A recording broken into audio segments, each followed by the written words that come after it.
Okay, I'm back of another Death Trick Double Blind. So I think we're actually like at the final lap of the story where like we're gonna run out of time like around 7 p.m., 8 p.m. Okay. And right now we have a big problem, okay? Like we haven't met with Alice. Okay. So with the detective, okay? So the thing is that the detective is not able to go to the backstage or the stable. We know that we're supposed to go to the stable. We know that Alice is at the stables right now. Okay, so like even if we're gonna go, we're stopped. Okay, we can't go there. So that's the big problem right now that we are facing. Okay, so without her, which is most probably that she's the killer. Okay, because we know that there's a secret where she's being trained as Hattie's successor. Okay, so we need to like deal with that, but we cannot find her at all. Like I might have missed her like during the beginning, like for example, like when we start the game, like 10 to 11, 10 to 1, something like that. Because I'm still getting used to the game, so I don't know much what to do. And I've been eyeing out for Alice ever since then, and Alice didn't pop up. So there must be something that I'm missing. Okay. So for now, like there's no other choice but to go on. Okay. We found out quite a lot. Okay. So not much thing we can do. Let's try and take a look here. And the science front say close. I should spend somewhere else. How about here? The usual big stand is incredibly quiet with only a few staff carrying things in and out. As I approach, one of them says, "Hey, sorry, the big top will be closed for a bit. We are setting up for a show tonight. Come back at 7 to see the big show." So, guess I have to go somewhere else. This this here is my like last hour for detective. Oh boy. Oh boy. Why can't we find her? Like I want to see Moses. I want to see Moses. When I head back to the office, I quickly realize Moses isn't alone. Someone is sitting across from him. It's Tito, the fortune teller. Moses saw me came in and stood up behind the table. "Mr. Jones, have you met Tito yet?" "Yes, we did. He gave me a reading too." I glanced at the table. They're almost done apart from some scraps of meatloaf on one plate and cookie crumbs on another. If you take a look, like this one is that after they gave a third of the milk to each other, like they split up between Tito, Magician, and Moses. There are also 2 glasses of milk on the table. Moses finished his, but Tito's only half empty. "Did I interrupt your dinner?" "No, we'll finish." Give me a second. I want to check. Is it a bit loud? Okay, I think it's okay. It's just my one, maybe. Maybe I can double check. Give me a moment. Maybe I can lower down the volume a bit more. Okay. Alright, how about this? You can do your reading once you've finished drinking that. Oh, wait, what? Okay, how about this, Moses eyes Tito with expression I can't quite decipher and cleans off everything on the table besides Tito's glass of milk. Tito sighed and picked up the glass, while turning to me and to explain. I was just about to do a reading, Moses. Oh, should I? It's okay. If he says so, I'm okay with you watching. Tito closes his eyes and downs the milk, while pulling out a tarot deck from his pocket. Does he carry those everywhere? Alright, have your question in mind, and split these into 3 decks, please. Alright, I want to ask you about the future of the circus.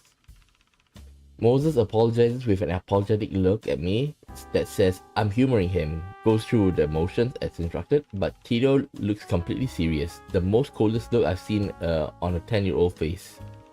Now, these 3 cards will represent past, present, and future. It flips the first one over. Death. Endings, morality, moving forward. This is the past, so like that means Patty. I look at Moses. He doesn't seem nervous or apprehensive at all. Well, I think we can deduce what that was pointing to. Yeah, I bet it's the first time in history that particular card in this deck has ever been used to signal an actual death. Of course, yeah, sabotaging has extended to this card, but too, judging by the red evil eyes of the Grim Reaper is sporting. Moses says nothing about the doodles. Guess he's seen this deck before, or Tito and Yan argue about it in front of him. Go ahead and flip the next card, please. 7 of Swords, reverse. Confession, conscience, truth reveal. Does that mean confession from the killer or confession from me? I kind of got a feeling that maybe we're on the right path. That's why we got the confession. Like, it might be different if we didn't, work around. Well, I think we'll still be able to save it though. A confession from him? What does he have to confess? It's supposed to represent you, your present, and the circus. If there's a confession, the thought has already occurred. Have you considered such a thing? Moses remains silent. After a while, he reaches for the 3rd card. It is supposed to represent the future, right? Right. That's the Fool. Innocence, adventure, beginnings. Beginnings. I like that. Perhaps it's meant to be. When I started the circus, I chose a jester as our logo. A fool. He points to the poster on the left side of the tent wall, and then to the pin that he has on his suit jacket. Both the face of a jester. I didn't think about that tarot card exactly, but I chose it because we should all strive for honesty without taking ourselves too seriously. In the King's Court, jesters are the only one to mock the monarch.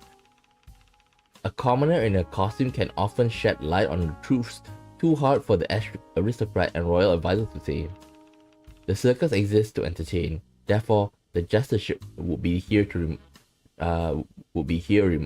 us that entertaining can mean different things. It can mean to excite, to educate, to inspire, and I think perhaps to tell the truth when it matters. The past week has been filled with confusion and deception, the antithesis of what this business represents. Sorry, I have some things to do. And Mr. Jones, I hope you can help us find the truth as well. I'll try my best. Right, sorry about the turn it has taken. Tito, thank you for your reading as always. You always left me with something to think about. Mr. Jones, would you like to chat? Sure, I have a few questions.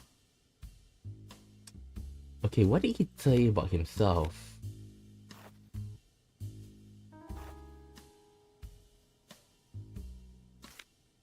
What did he say about himself? How long have you been running this circus? Almost a decade. What were you doing before that? Before this, I was a manager at another circus, and before that, a bunch of other jobs, all in circuses. I cook in kitchen, fed horses, wrangle people, printed flyers, hosted shows, set up tents, did the heavy lifting, crunched the numbers, anything you can think of. Why the circus? I don't know. Unlike a lot of other folks here, I wasn't born into it. I joined my first circus when I was 16, right around the turn of the century, so the 1900s, right? The work was hard but not impossible. The pay was good, even though it was less than what white folks earned doing the same jobs. Even though it meant I had to travel with the group, I was content knowing that my food and rent were covered, so I could send whatever I earned home to my sister. You have a sister? A younger sister. Her name is Priscilla. I thought I had a good thing going. So the Circus was a good place to work back then? I wouldn't. Well, you have to understand, there weren't a lot of options for me. Yeah, this is like, right now, 1950, they're still grappling with like, you know, what to do with black people, with the and the suffrage movement and stuff. Like I said, the pay was unfair but comparatively decent. Some customers were asshole and threw words at me, but named me a place where that could truly be avoided even now. We weren't allowed in unions, but we took care of each other's. And the manual labor was hard, but I still preferred that than being dressed up as a cannibal at the sideshow or being in one of those ghastly minstrel shows. Yeah, minstrel shows are very racist. After all, it was the best option. It was either sharecropping or this, and at least I can see a way out of Circus if I choose. So you work your way up in that first circus you joined? No. Let's say half a year later, that circus shut down mid-season. Mid-season? What does that mean? Circuses only perform for 3 seasons a year. It's just not worth it during the winter. Snow may block the tracks, equipment may freeze up, people are less likely to come out. Besides, our people need a break. So every winter, circuses settle down in a town somewhere. Performers and their family will stay. Contractors will go home and take on other odd jobs. But sometimes, as what happened in my first circus, they'll pack up and liquidate mid-season when that makes more sense financially. It's called closing ahead of the paper. The issue is that, well, that also means they get to run from giving you your last paycheck. And I had to send all my money back home because my sister needed it to pay for school. Shit. So I found myself stuck in the middle of Kansas with no money to buy a train ticket home and nowhere to sleep or work. If only I had Dorothy Silver's shoes to wish myself home, right? That book has been published at the time. I wish buying it at a second-hand store in Chicago and keeping it in my bag to give my sister when I got home. So how do you survive in Kansas? Well, that was a long story. I ended up working in town for another half year until winter passed and another circus came to town. You still want to join another circus after experience with the last one? I never knew when to quit when I was younger. The moment the first circus screwed me over, I knew this wouldn't be the end of my story with the industry.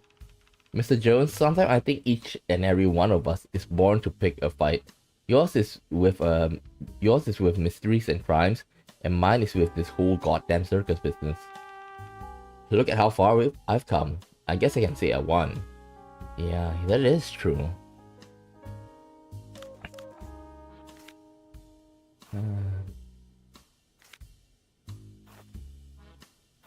Let's ask about the photo of the crime scene.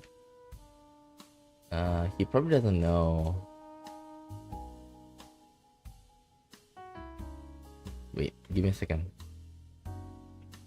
Nothing changed, right? In this room? I don't think so. Okay. Let's go to tree number 3.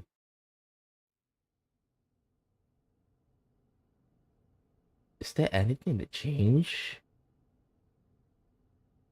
I guess not. Right?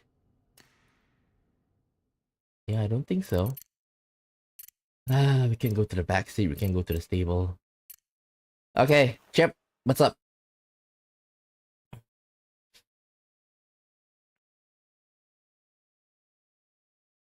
Oh boy. The fair is incredibly busy at this time of the day. Long lines like forming in front of the food vendors. Seems like everyone's grabbing a bite before the big show. Right in the middle of all the crowd and commotion, I spot Chip.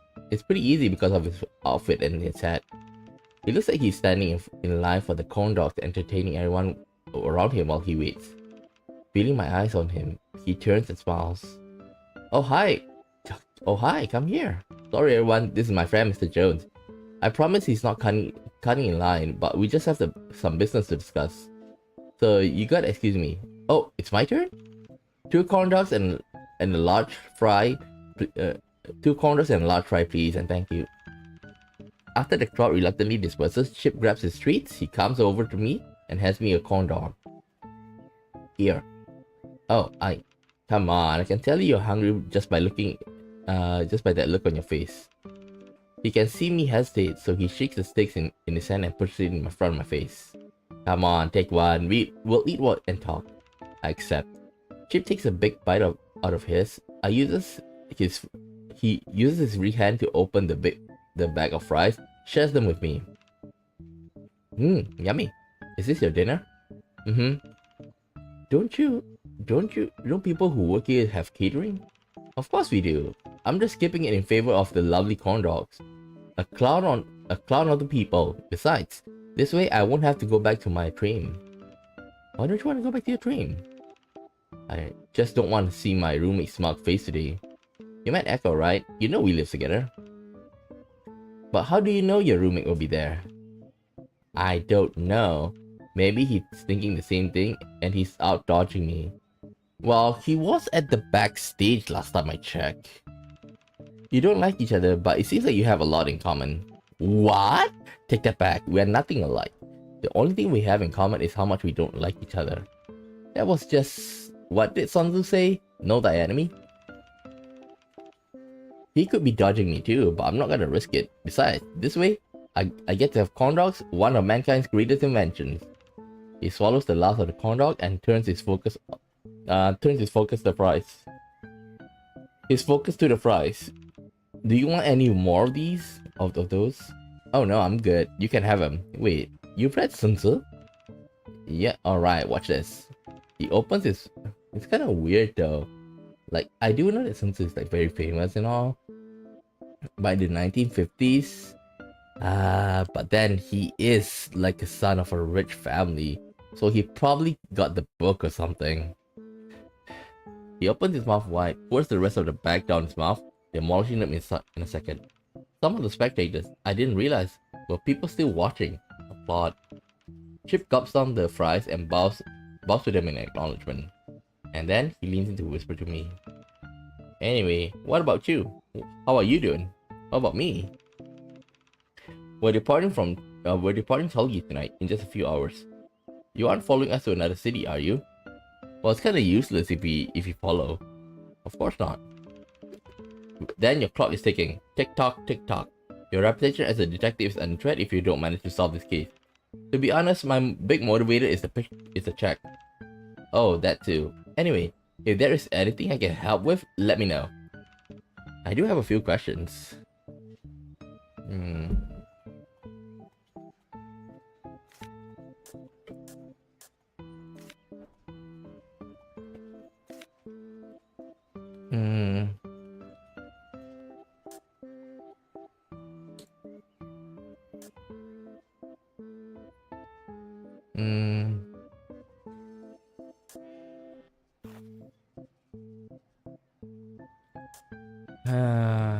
I don't think it's Chip though. I think it's Alice.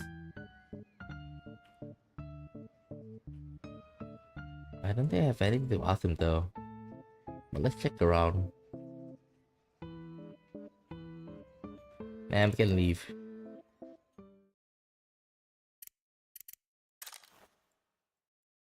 It's close. Like Echo is here. When I walk in, Aideen and Yan are sitting by the table near the window having dinner. Oh, hi, Mr. Jones. Hey. Come in, sit down please. We're just having dinner. Aideen drags a chair over from the vanity desk for me to sit. They are close to finishing their meal, and judging by what's left on the plate, they are having meatloaf and grilled cheese and sandwiches. Aideen notices me eyeing the sandwich. Have you eaten yet? Do you want some? I have some more leftover toast, and we have a tiny stove over there. I can fix you a grilled cheese sandwich. If it's not too much, that would be lovely.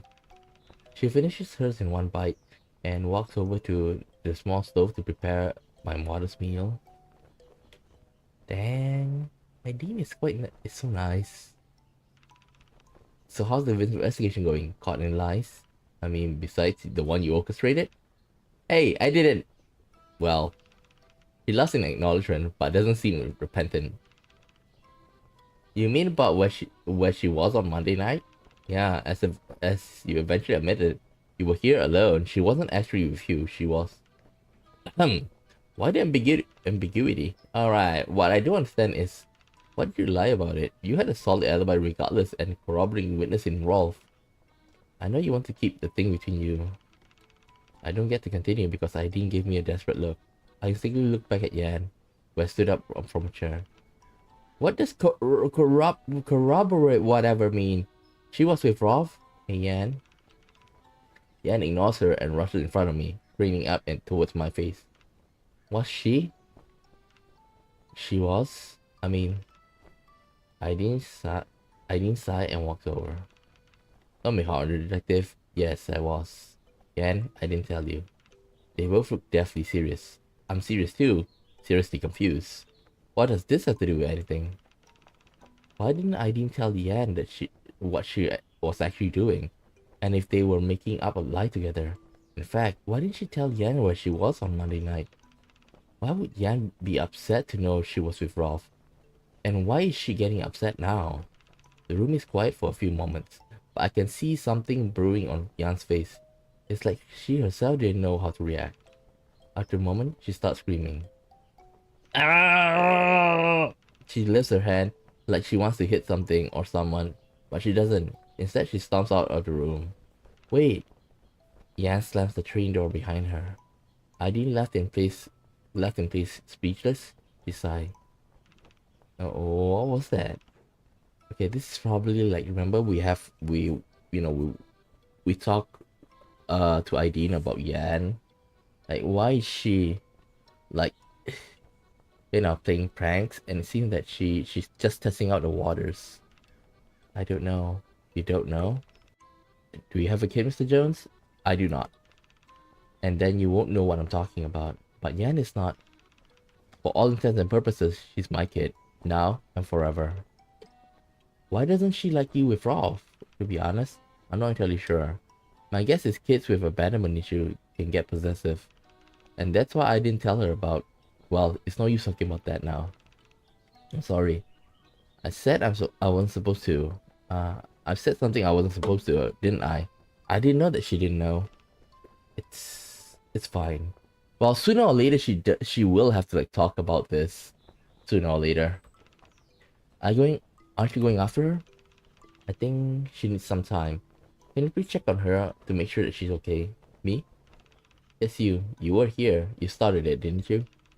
Well, if she's still saying I started it, clearly it's not fine. Alright, do you know where she might be? The train starts shaking. Earthquake? I didn't sniffle and laugh before pointing upwards. You mean? Go check on her, please. I'll join you in a bit. I head outside the train and look up at the roof. A foot in a red belly flat dangles over the edge. Question is, how do I get up there? I'm getting too old for this.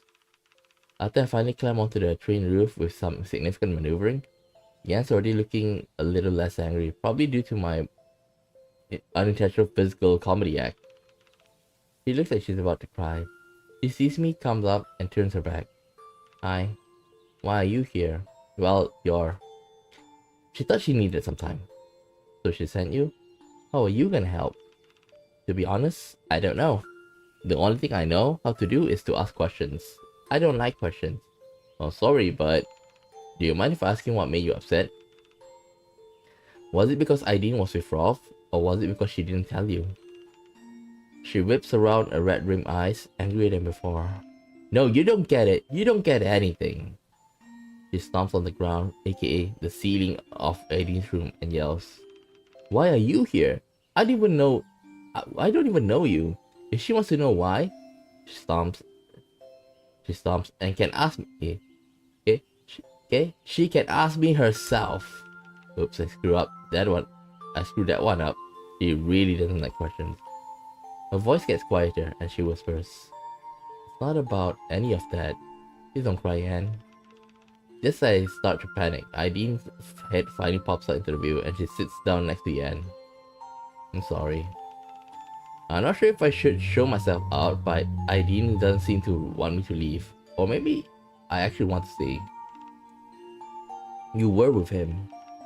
Yes, is that... Is that a problem for you? I can talk to him. No, I didn't care when you were. Her eyes flick over to me, and she swallows the rest of her words. When you were, with you now. I don't care if you like him. I mean, you were with him, so you didn't need to lie. Irene's eyes flashed in understanding. You didn't need to lie. You didn't need me to lie. You didn't need me to lie and say I was with you, not for you. You did it for me, because you think I did it. Oh. Oh shit. Honey, Oh, you think there's a chance I did it? You think I killed Hattie, so you asked me to lie, because then I haven't. So that he will think I can't be guilty. Yana stands up, wipes her eyes with her arm. She leans right into Irene's face. I didn't kill her. Why would I? I was. Wait, is she gonna tell like a big piece of info? She just repeats herself as if she thinks we don't believe her. I didn't. I just didn't. I thought you were supposed to trust me. I thought if you wanted me after the stealing and the bad stuff, then you must believe I was good. I thought you believe I. Her voice is shaking so much that she can't continue. Irene stands up and wraps Yan in her arms. Honey, I do. I've always believed that. Even when you may not believe that yourself. I didn't think it was you, promise. I know you wouldn't. I couldn't risk it. I didn't sleep the whole night just thinking about you and about Hattie. She was my best friend. Whoever did that to her, I wanted to rot. I wanted to pay for it. I wanted to die. But you're my sister. And I know how it may look. But I know you. If it were you, you must not understand. You couldn't have done that. If you could have meant it. Like, the thing is, like, if this is the case, maybe, like, she thought Yan is jealous of Hattie, like, how close Irene and Hattie was. So, as a prank, she tried to, like, take her out. But, so far, I don't think it's her. It's Alice. Alice, like, have a lot of motive for this. And I know cops, even if it may not be you, it may not look good. Yeah, that's one thing. Okay? Like, the cops didn't even come to solve the case. Like, they have okay, they want us to finish this quickly. Let's just get the statement. Where were you? Where were you? Where were you? Wait, you're alone? Do you have anybody to corroborate? No. Book a boys. So, like, she's gonna be like lazy cops might do that. Okay? And I know cops, even if it might not be you, it may not look good. And what happens then? You don't deserve to have your life change. That's stupid, I know, and deeply wrong. If that's what truly happened, I'll go to hell for it. But you're my kid. And if it's you, then I need to bear some of the responsibility too. Then I should already be in hell. Yan shakes her head in Irene's arms, her voice muffled in Irene's clothes. I didn't do it. Shh, I know, and I'm sorry, okay? I'm really sorry. By the way, it's not saying I think that she did it. I think she know what happened. You know why? Because, like, think about it. Yan, who's very active, sitting alone in her room for hours, like that doesn't make any sense, right? Even though it's raining, like it doesn't make sense that she'll be in the room for hours. I didn't. I know. I believe you. I'm sorry. May I interject here? They both glare at me. 1. I do not recommend perjury or tampering with evidence under any circumstance. But the good news is you were only given your statement to me, a crackpot PI, not the police under oath. Or under oath. 2. If I may ask, Miss Yan, why did you agree to lie to say your sister was with you then? I thought she did it, of course. Huh? Oh, I thought she did it, of course. What? I mean, you wouldn't tell me about where you were, and you wanted me to lie for you. I... uh, she looks like she doesn't know whether to laugh or cry. Instead, she turned to me. For the record, I didn't do it either. Alright. Both of you were just lying for nothing. Last question. Can we get off the roof now? They both laughed, but I'm not joking. My knees are getting weak from trying not to slip off. Yes. Okay, here you go. A grilled cheese sandwich. Sorry about all that. It's okay. Now, I imagine you might have some question for us. Yes. Okay, let's start with ID first. Boring. It's okay, we'll talk over there. Okay.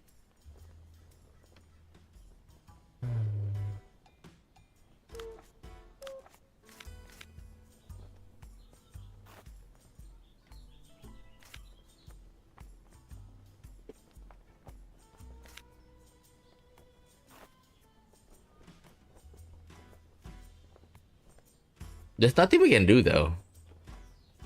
Why don't we check the room for one more time?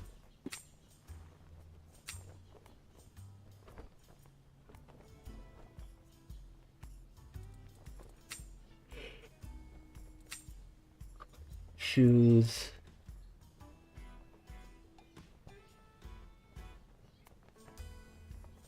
Okay, what about this? Nothing. Nothing. Nothing. I don't think there's anything here. Okay, exit. Okay, circus secrets. Let's ask them. This might be a weird question, but do you feel like people are more secretive here in the circus compared to what? I don't know, just to everyday people? Well, yeah, sure. They don't have that many secrets to keep, do they? I think you'll be surprised. Of course you know all about that. It's your job to figure out other people's secrets, isn't it? Only the ones I'm paid to investigate. There are two kinds of secrets here. The first is the kind that everyone has, gossip. Who's cheating, who wants a raise, and that sort of thing. The other is the circus sort of secret. Those protect our livelihood. What do you think this case falls out to? The second one, definitely. Because it would definitely ruin the livelihoods if it gets out. Okay. Can you give me a moment? I need to shit. I have a stomachache right now. Give me like around 5.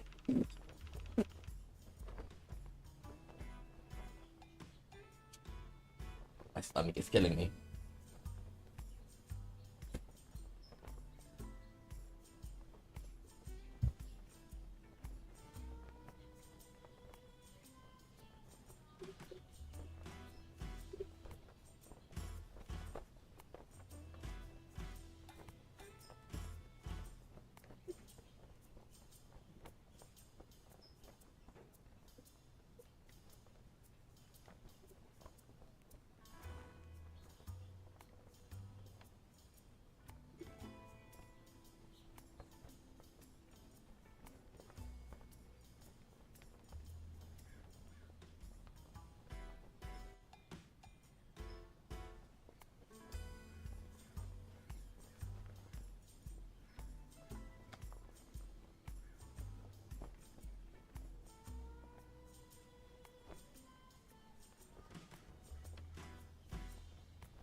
Okay, I'm back. Oh. Man, I might go for another round, but so far I think it's okay.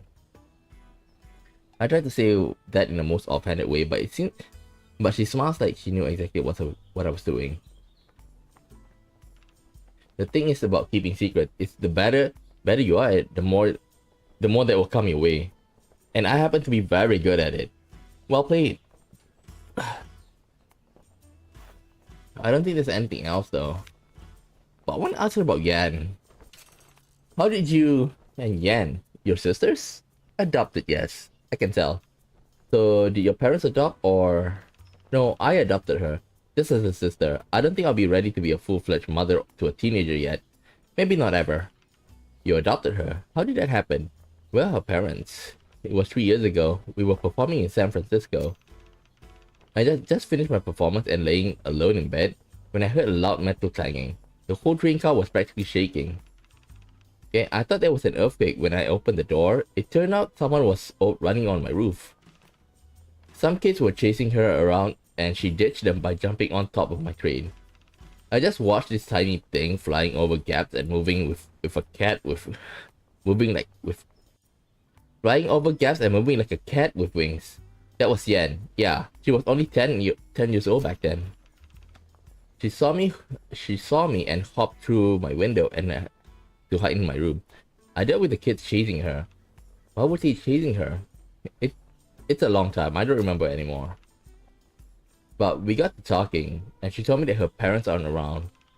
I don't know what came over me. Before I knew it, I was inviting her to stay and arranging things with Moses.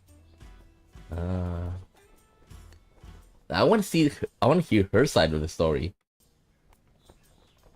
Okay.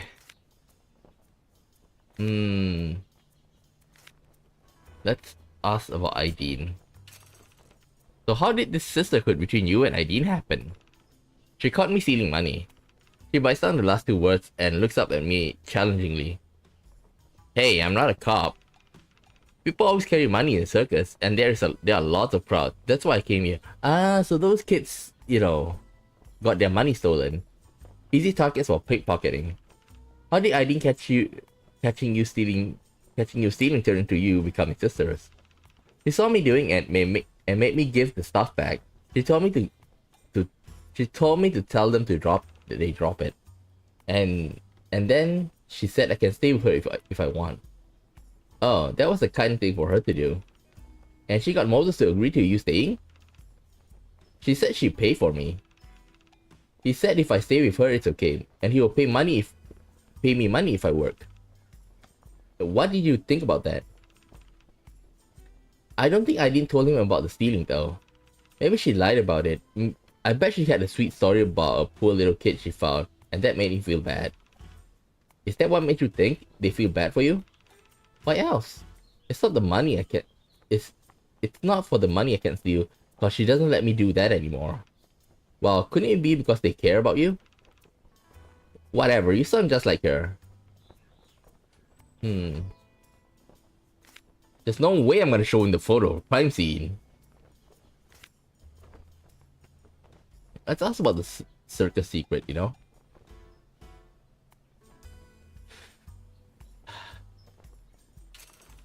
I heard rumor that circus folks don't like to talk to outsiders. Do you think it's true?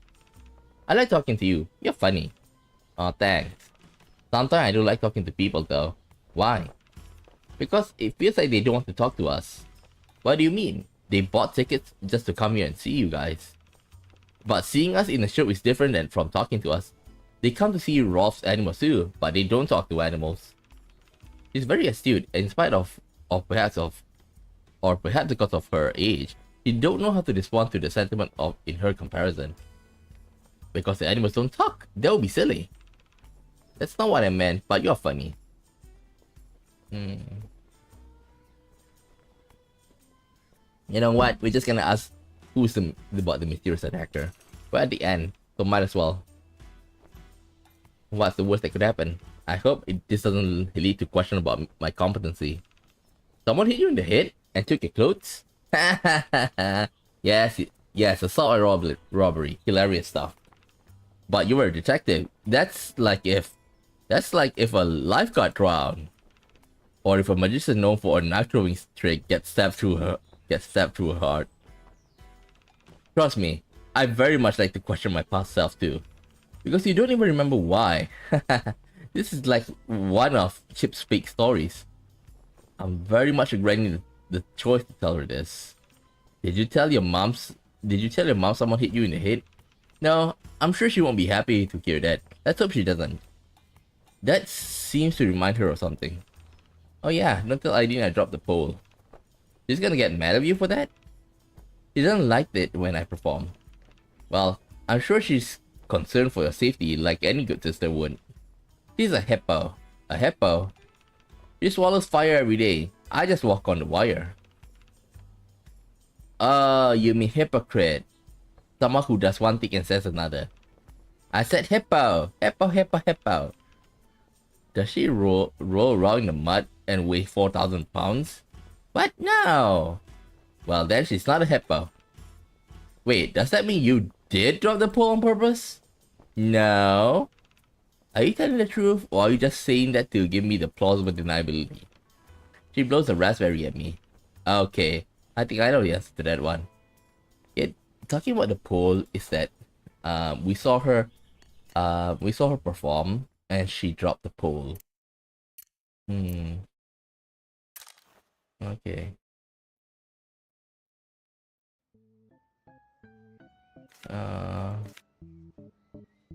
Let's ask them about the circus secret. I heard something about people in the circus. There's nothing else I can do. I want to find Alice, but I can't find Alice anywhere. Like, she's the only one I haven't questioned. There. Like I say, in the beginning, like maybe from 10 to 1, I might have missed her. But I don't see her anywhere since, okay? And I've been very careful not to miss her ever since I got used to things. That's kind of weird though. Or is it just me missing out? I heard something about people in the circus. Maybe you can tell me if there's any truth to it. Uh-oh, what did you hear? I heard you guys don't trust outsider. Is that true? You're an outsider. What makes you think I'll answer honestly? Just kidding. It's absolutely true. Carnies are some of the weirdest people. You're one of them. Of course, look at me. But I didn't used to be one, you know. When I first joined the circus, I had the same feeling as you did. Some people are so secretive and so weird. I had a roommate back then. Everyone called him Big L. He was this massive weightlifter whose family had been working in the circus for 3 generations. They call him Big L because, you know, big. Even bigger than Rolf. I'm not kidding. Like, he kept hitting his head on the train ceiling and had to go in and out of the door sideways like a crab because his shoulders doesn't fit. Wow. And for some reason we won't get into, Big L hated me. Seems like a recurring theme with my roommates. He never beat me up or anything, but he wouldn't talk to me. That's the opposite. Well, actually it's the same right now with Echo. But then, didn't Echo like was his senior in the circus? And when he talked to his friends in front of me, they always speak in Southern. What the hell is Southern? Is it a language? Let me see.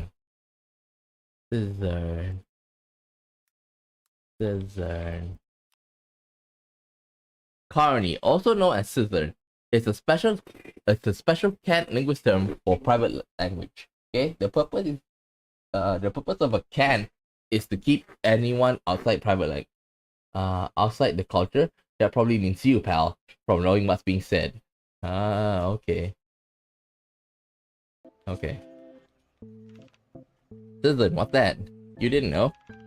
It's the Carney language. Only people who live in the circus will understand. A whole language? It's more like a way of speaking, but you need to be familiar with the rules and quick enough to follow them. Like Cockney or Peg Latin. Yeah, exactly like that. At the time, I don't know Southern either. Now I do, but I'm not gonna teach you, of course, because, you know. But I imagine Big L and his friends just speaking a foreign language around me all the time. It's like having 20,000 snakes hissing in your room. It's real annoying. So me and Big L would just give each other glares and sneers all day. He was probably bitching about me to his friends in Slytherin, and I was calling him Big Loser, but only in my head. Whatever, right? And one night while I was performing the night shift, some strangers got drunk and got real rowdy. They were trying to heckle the show, and I made fun of them right back. But before I know it, one of them jumped on stage and pinned me to the ground. I was like, "Hey, take a joke, man!" And then he punched me in the stomach. I was trying to fight back, but he had pinned me. He had me pinned. That's when Big L. Like, you're telling a story about him helping you, and you're like dissing him off. Big L showed up and tore him off of me, throwing him off the stage. Asshole went flying, and the rest of his can't take a joke buddies rushed to the stage. Big Al stood up, raised a hand, and shouted, "Hey, Rube!" I was thinking, who's Rube? Does he know one of those assholes? But then, I swear to God, 100 carnies rush over from every corner of the circus to join the fight. Oh God, this is funny. And those assholes? Their own moms wouldn't have recognized their bloody faces if they somehow managed to call back home. So Hey Rube is kinda like a mayhem code in Cezanne. It's not Cezanne, but it's a carny code all the same. And it saved my life, or at least saved me from a beating. Now I'm an old carny. I kinda understand how it can feel like us against them. Don't you think the townies really trust us? Do you think the townie really trusts us? So as much as we carnies might be weird and secretive, we stick together. I can't complain about that. Man, the detective didn't mention... I can't... Fuck.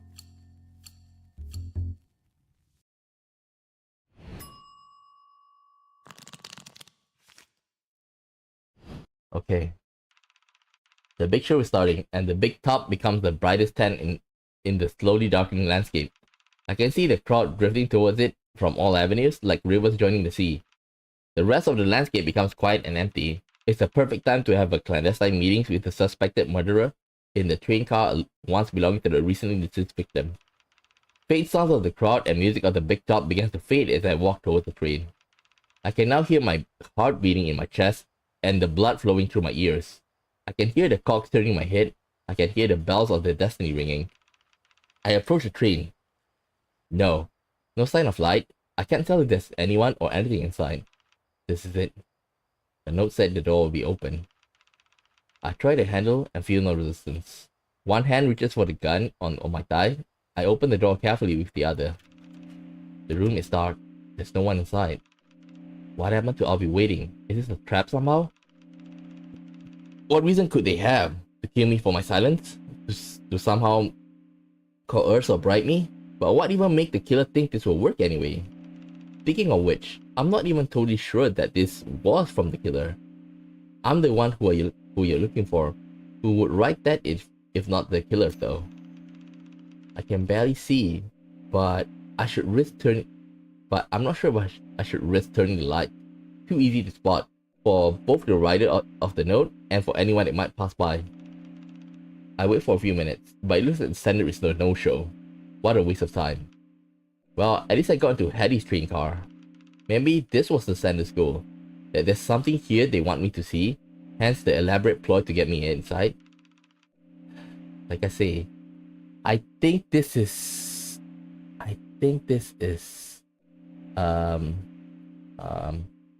Alice, but just in case, I think I should save. Shit.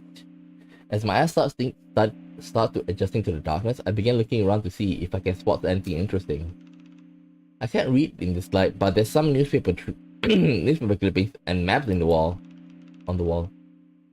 On the other side of the room is her bed and a mountain of luggage tied down to the train car. Nothing notable. I set my sight on the desk and cabinet next to me. I can see something glinting on the cabinet. Are these glass trophies? Or what? I lean, squinting to get a closer look.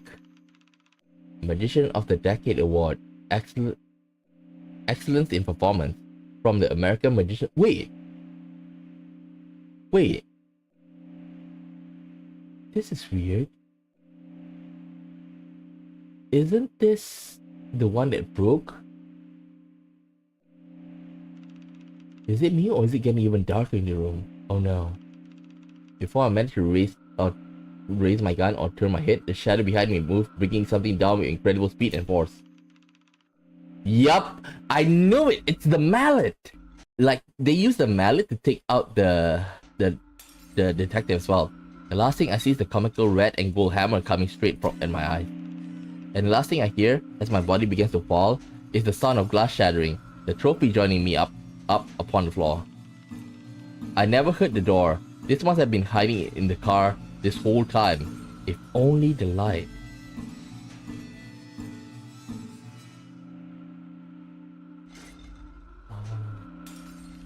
And everything went dark.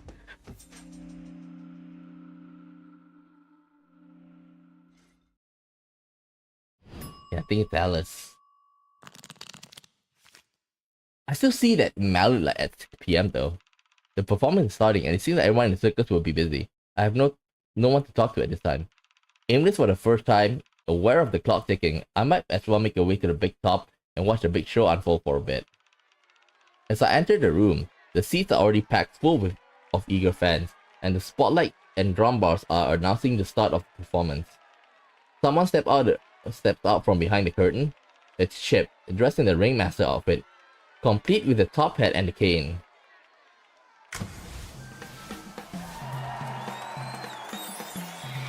Hello, welcome to the circus. I'm your ringmaster Chip. And a night of extraordinary. Now, esteemed guests, please say hi to your performance tonight. First up, our phenomenal puppeteer, Echo. And astonishing acrobat, Yan.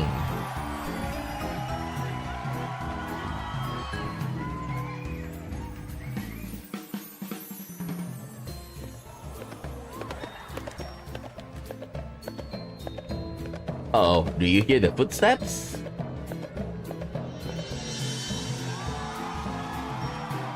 Here comes our beloved beast tamer, Rolf.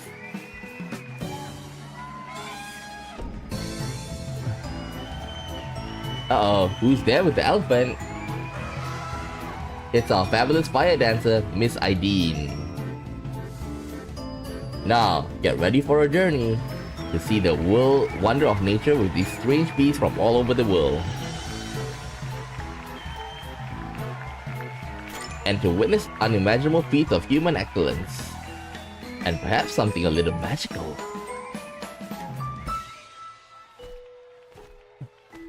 Remember that Chip was the ringmaster before... She was the ringmaster before, you know, Hattie. So he's kind of used to that. He drags the word out in intentionally teasing the crowds. They go wild in anticipation. I can hear Franklin whispering among the two men sitting in front of me. Something magical. What's that supposed to mean? Man, didn't you hear? The amazing Hattie is back. What? Is she missing or something? I saw it in the papers. No, she's back. What? How do you even know she's back? You see her or something? Yeah, I was here last night. Last night? I was here 3 nights in a row, man. They always do the same thing to start introducing everyone here. The day before yesterday, she didn't show up. I thought she was still missing. But then, bam! The last hour of the show yesterday, she saw out of nowhere. Get the hell out of me. What? For real? What was she doing then? What's up with all the disappearing shit? Jackie was not here yesterday. She just came here today. Something about like an accident? She was dressing different too. Had a mask and stuff.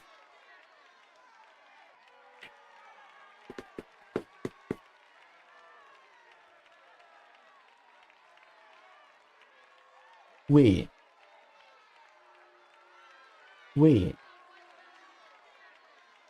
Could it be they're on different days? Like Jackie when we play as Jackie, Jackie was like a day before, and the detective is like the present. I tune out their voices as I go over this information in my head. The magician Moses hired to play Hattie was here last night. She did not show up during the opening introduction, but she had already done a closing show. The show is still moving forward up to on stage, and the first act of the night quickly announced and gearing up, and I can't focus on any of it. Everything that happened today is swirling around in my head like a tornado. The attack, my memories, the victim, the wrist replacement, yesterday, today. My head is such a mess that I don't even notice that Chip retired from the stage and found me in the back of the room. He's back in his clown costume and holding something behind him, smiling mysteriously. It's so loud in the room that he practically has to shout in my ears. Hey, welcome to the show! What do you think of the opening act? He was great, but I don't even know where to start, but he isn't listening. Oh good, my act is coming up next. I'm sure you'll love it too. I'm workshopping a new character. I think I'm calling Chip the Demolition Man. What do you think? He winks and pulls out a red and gold hammer, posing to raise over his head. At the first sight of it, my breath tightens. My heartbeat suddenly speeds up against my will. What is happening? Something feels incredibly wrong, or incredibly right. I can't tell right now. What? That hammer. Think! Think! It's a mallet! Can I see it?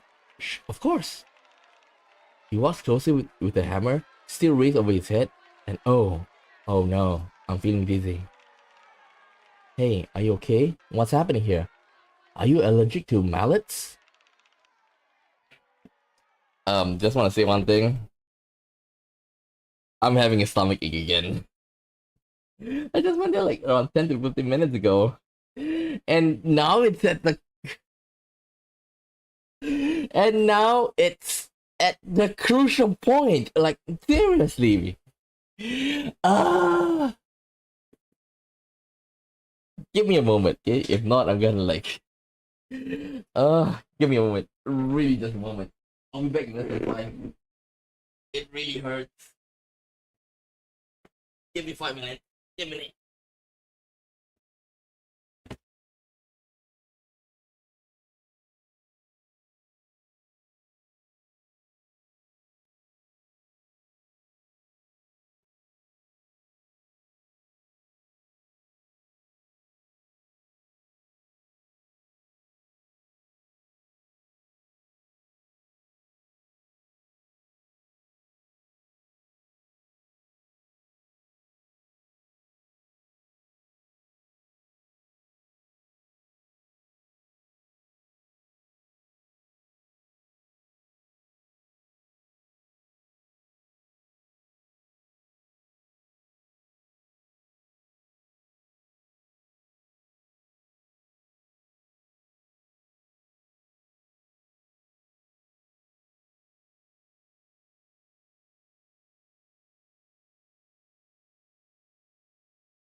I'm back. Sorry about that. Just that I don't know why I suddenly got stomach ache. Okay. I can feel the onslaught of splitting headache. Oh shit, sorry. I'm sorry. That was a bad joke. You look worse. I didn't realize. And everything went dark. Huh? What the hell?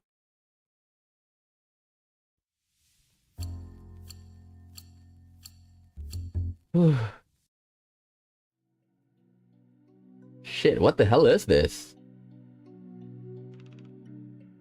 Oh good, you're awake. What the fuck? The magician?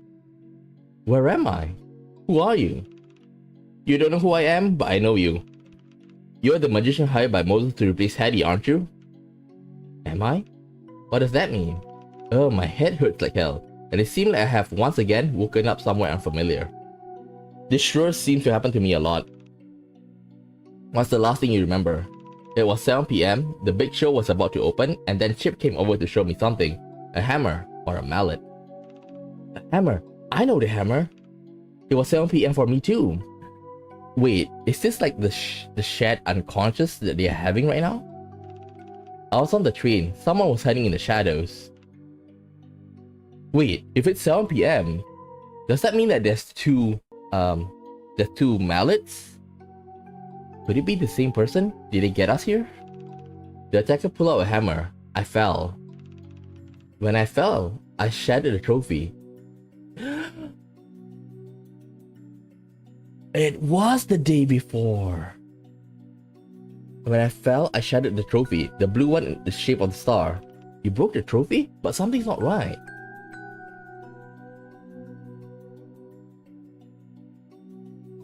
Okay. I think it's the time of death first. Let's go.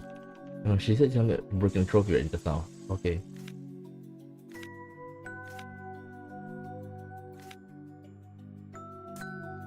This? The trophy, yes, something's wrong with the trophy. When I saw it earlier today before 7 PM, it was already broken. How could you have broken it? No, the trophy was intact before I was attacked. It must be because...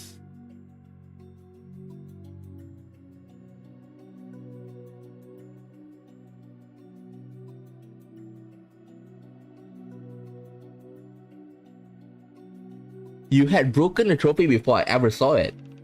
Yes, that must be it. The glass shards I saw were the trophy you had broken, but I only ever saw it before you had broken it. But how could that be possible? You said it's 7 PM, right? The attack just happened. 7 o'clock which day? What do you mean which day? On which day did you break the trophy? Oh. Hattie died this Monday, didn't she? It's Sunday for me. It's the last day of performance. Moses said they will be leaving tonight. It must be some time before Sunday for you. What day is it? I'm not... Something that was puzzling me before finally comes to the front of my mind. I think I know. You do? You were here yesterday. Yes, that must be it. Because like, we heard from Yan, like... She came here, she was there yesterday, and she didn't see the thing, you know? The two people that sat in front of me, they said, "Hey, did you even know she's back? You see her or something?" "Yeah, I was here last night. I was here 3 nights in a row, man. They do the same thing to start introducing everyone here. The day before yesterday, she didn't show up. So I thought she was still missing. But then bam, the last hour of the show yesterday, she showed out of nowhere. Get the hell out of me and everyone else. That couldn't have been Hattie, of course. The only reason they brought Hattie back on stage was you. But that wasn't me. I was. Someone ambushed me in the train car. It was a trap. The ladder they sent me." Alice! But think about the reason. Why attack you?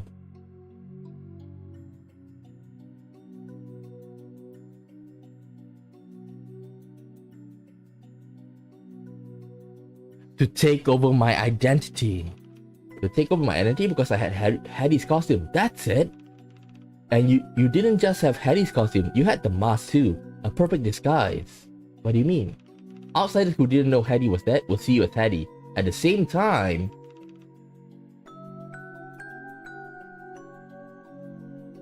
That's right, the people in the circle will see someone in the dress and the mask as Jackie. Exactly, it was a double disguise. It was a genius move. You kind of gave them a flawless opportunity. Hey, yeah, I did. So it's Sunday already? But then, what happened to me? I didn't die, did I? Unconsciously, I feel pulse speeding up. Blood is rushing to my head. It's like I'm facing against my biggest enemy. No, not the killer. My biggest enemy has always been the truth that's just out of reach. It's so close, I can feel the heat of it at my fingertips. The attacker knocked me out. Where did I go?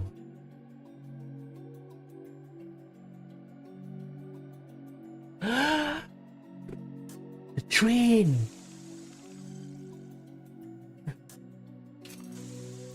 What happened last night? The attacker took the costume she was wearing.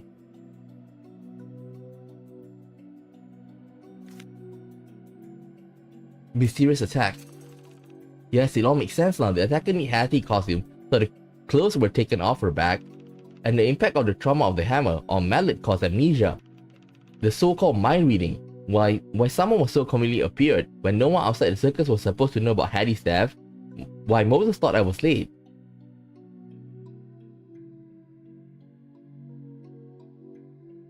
Oh my god, there's life actually here. Wait, but what about the letter? The letter from Hattie, where did it come from? It had a signature, didn't it? I can't explain that.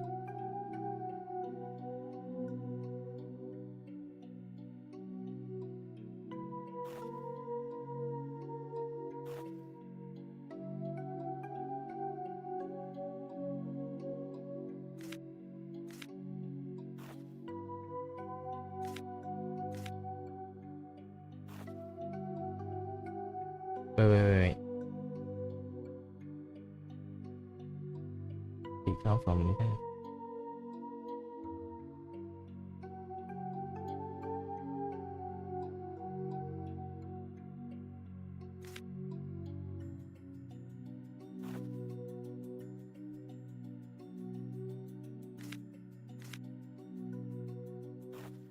Okay, let me read again. I must have date, but what about letter? The letter from Maddie? Where did it come from? I had a signature, didn't it?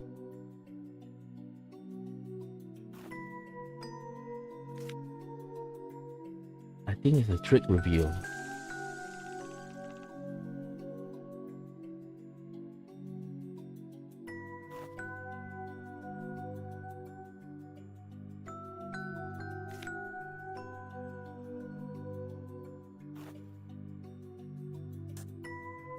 Autopsy report? I felt something inside of me snap. Why do I keep getting things wrong over and over again? Oh fuck. Okay, I think I screwed up there. Wait. But there's something newspaper. Okay, this is like we just need to like continue. Like I screwed up that one. The deduction. Damn. Okay. Okay, we can't skip this. Shit.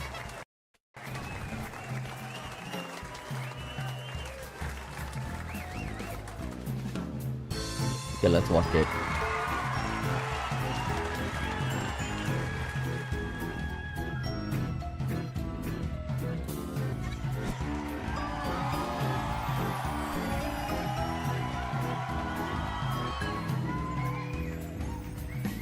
Oh my god, I got a feeling. Okay, without a doubt, like, okay, if she was really knocked out, then I could say one thing. It's probably Alice the one, because like, she knows the trick. You know? She's the successor.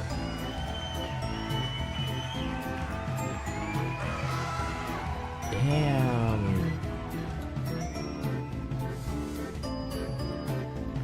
I didn't expect this to be like different day, you know? But then again, this is like paranormal side. Ugh.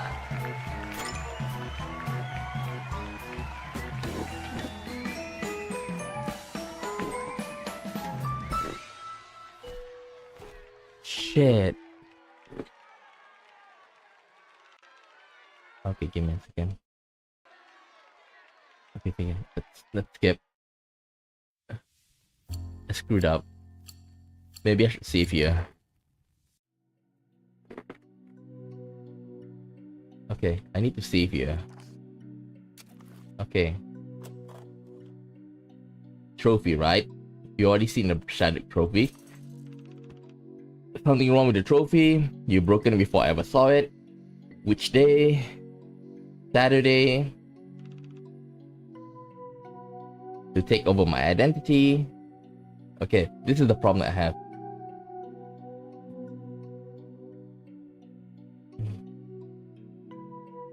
After they knocked me out, where did I go?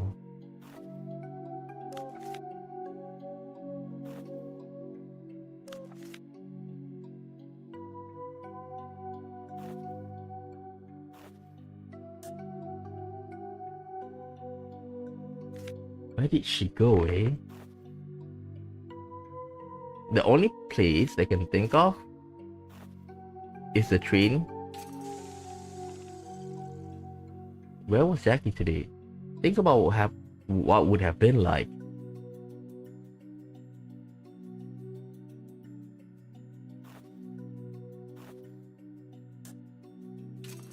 No, that's not it.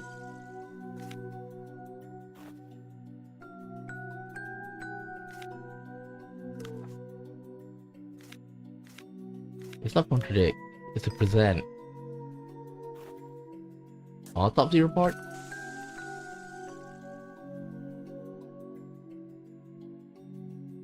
Still not. Would the attacker left any remaining injury? Remaining effect?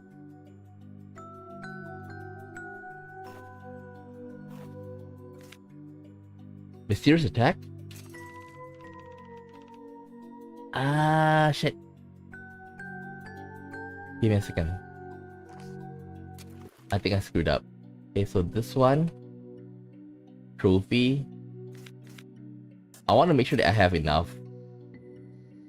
7 o'clock which day? Saturday. I remember I did that. Okay, now came the mysterious attack. Oh wait. Knock me out, where did I go? Okay.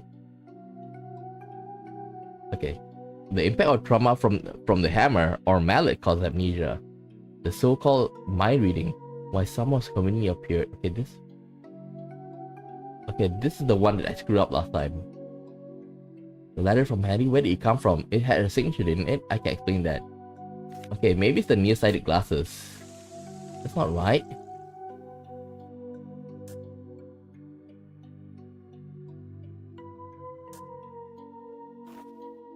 Autopsy report. No. The letter must be forged by me. Only question is, where did...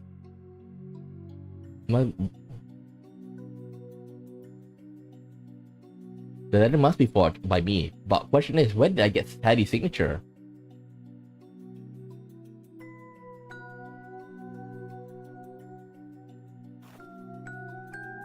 Hattie's signature, eh? Is it from the flyers?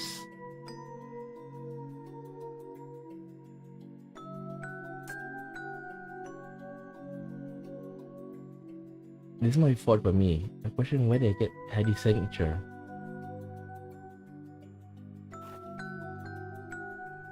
Signature? Okay, I think it's in one of the items. The only item that can contain is the leather wallet? No. Where did I get Hattie's signature?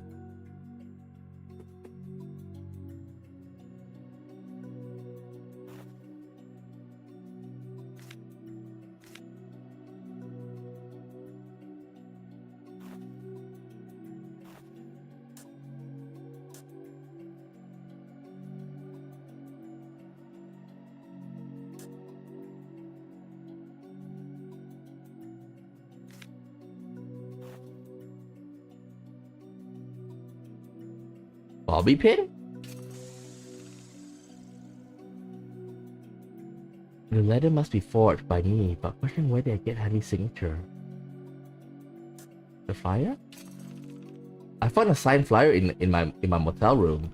I got the flyer. I could copy her signature and forge the letter. I remember now there was a typewriter in my room too. There was nothing in the circus. Hattie didn't know what was going to happen to her. If I didn't write that, why would Moses agree to let someone into the circus? Yeah, why? Why did I have to become Jackie?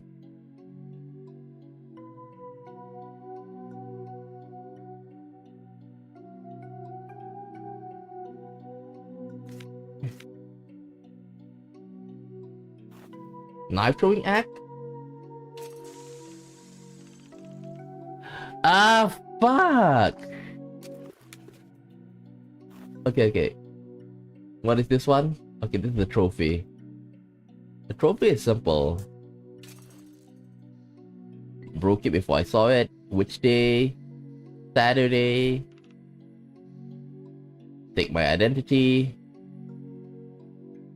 Where did I go? This one is mysterious attacker.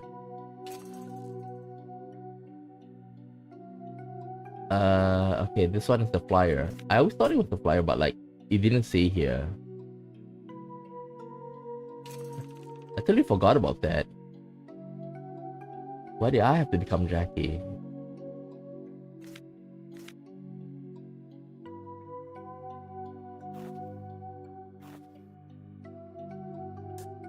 The trick reveal?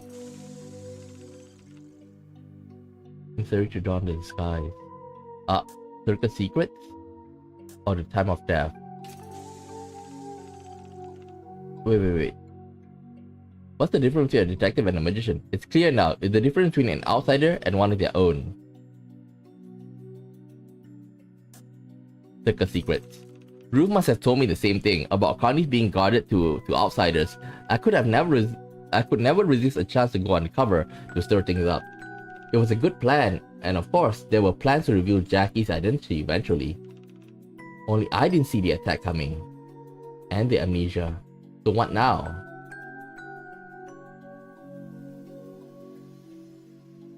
Wait, he's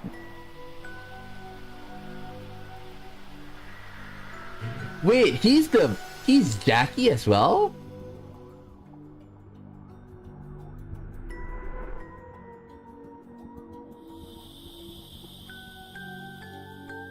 The detective is Jackie as well?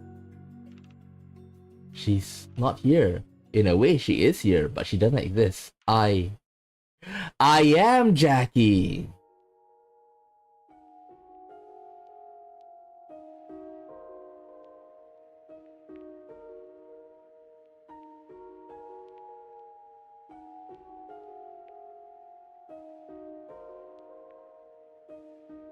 Okay. First, she got killed.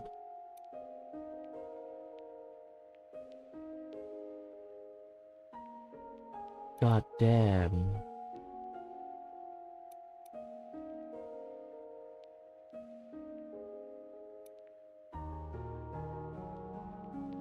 Jackie got killed.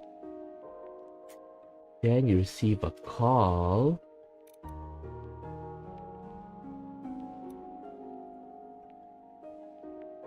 God damn! He did it!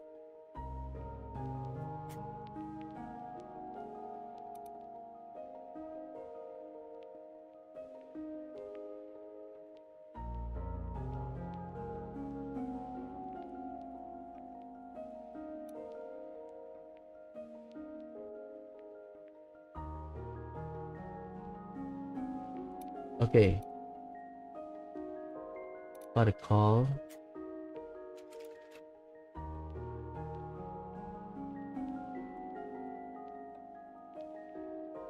Wait. There's a typewriter in the room. Okay, first Jackie was killed. Then he got a call. Then he came to the motel room. Then he typed. Then he met.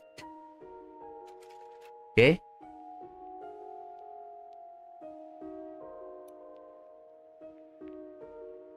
Oh no. He disguised himself. Okay, and then he went to see Moses. to see Moses. Okay. Then now he's here. Okay. Like he. Oh no. He got attacked by a mallet. Then he come over here. Then later it broke. Okay. He woke up. He feel weird. Then now, you know, they saw each other. And now here, like this.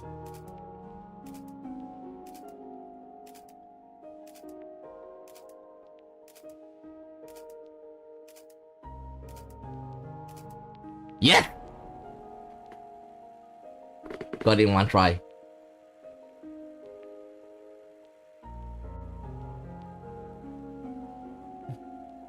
So then he get called, and then he came to the motel in Talgi. That's when he started, you know, forging. Then, okay, he disguised himself as Jackie. He disguised himself as Jackie. He got attacked when he tried to like snoop. Then it broke. And then he got amnesia. And then here, kind of met with the fake Hattie, well, fake Jackie, okay? And then now he saw the mallet and everything kicks back.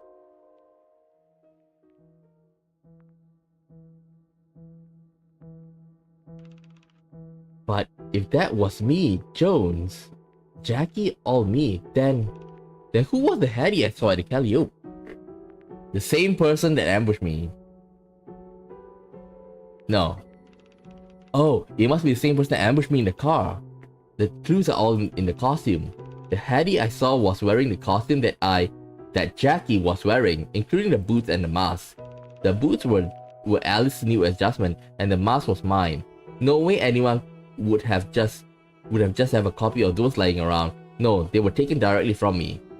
Then that's why I woke up half naked today. It wasn't because it was a robber looking for money, or because some kind of evil plot. They did it specifically for the clothes I was wearing and the identity I have assumed. Whoever put this costume and this mask shall become the magician known as the Amazing Hattie. So this attacker is probably the killer. It's probably the one who killed Hattie.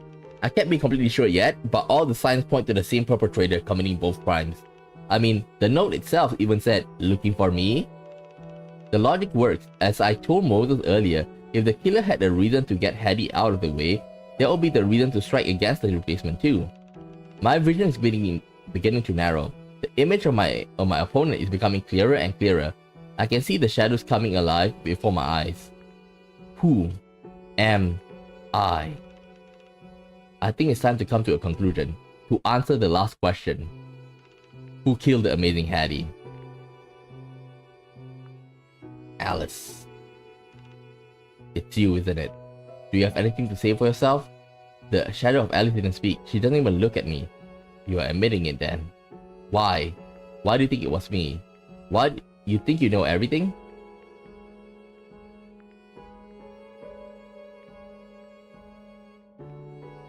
I think I know the why.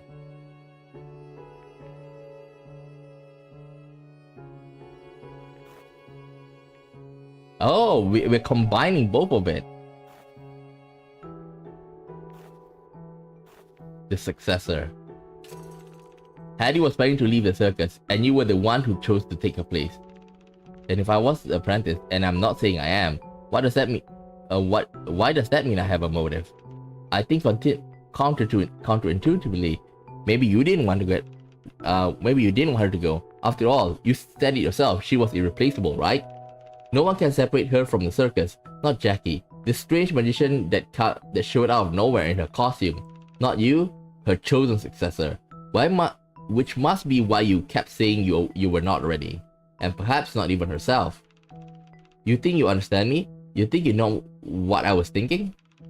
You got mad at me for disparaging her act. You clearly had a lot of respect for her. But the circus has been your dream, hasn't it? I remember the way you talk about magic. I can understand why you would be angry over that decision. That's insane. No one would ever believe that reason. So now you're trying to tell it slant and claiming innocent? You're saying that you don't think the others will find it credible. What I don't hear is a denial of its accuracy or your rage. What I'm saying is, I'm not sure what exactly happened between you and Hattie, but this would certainly explain why you attacked me yesterday. What does it feel like to see someone taking over a role that's rightfully yours? And it would certainly explain why you managed to pull off the show last night. Alice playing Jackie, playing Hattie. She bites her lips and crooks. Is that all? I think I know the how. Know how you pull it off. The kill, right?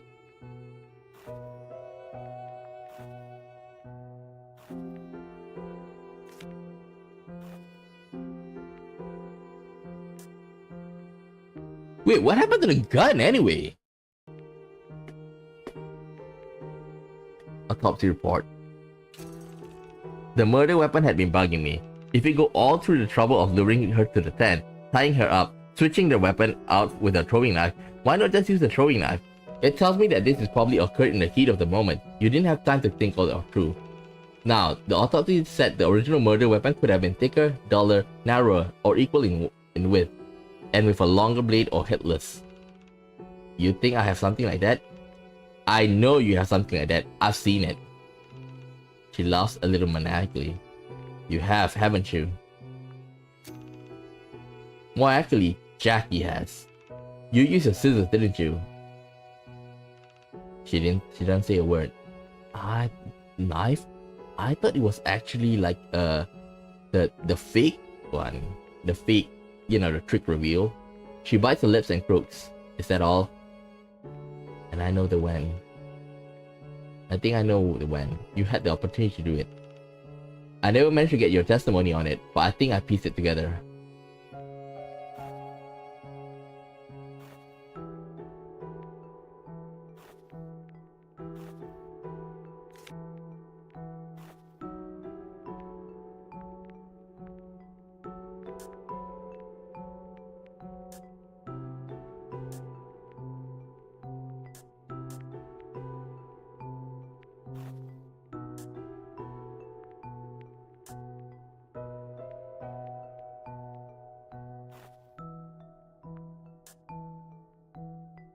I think Rolf's statement.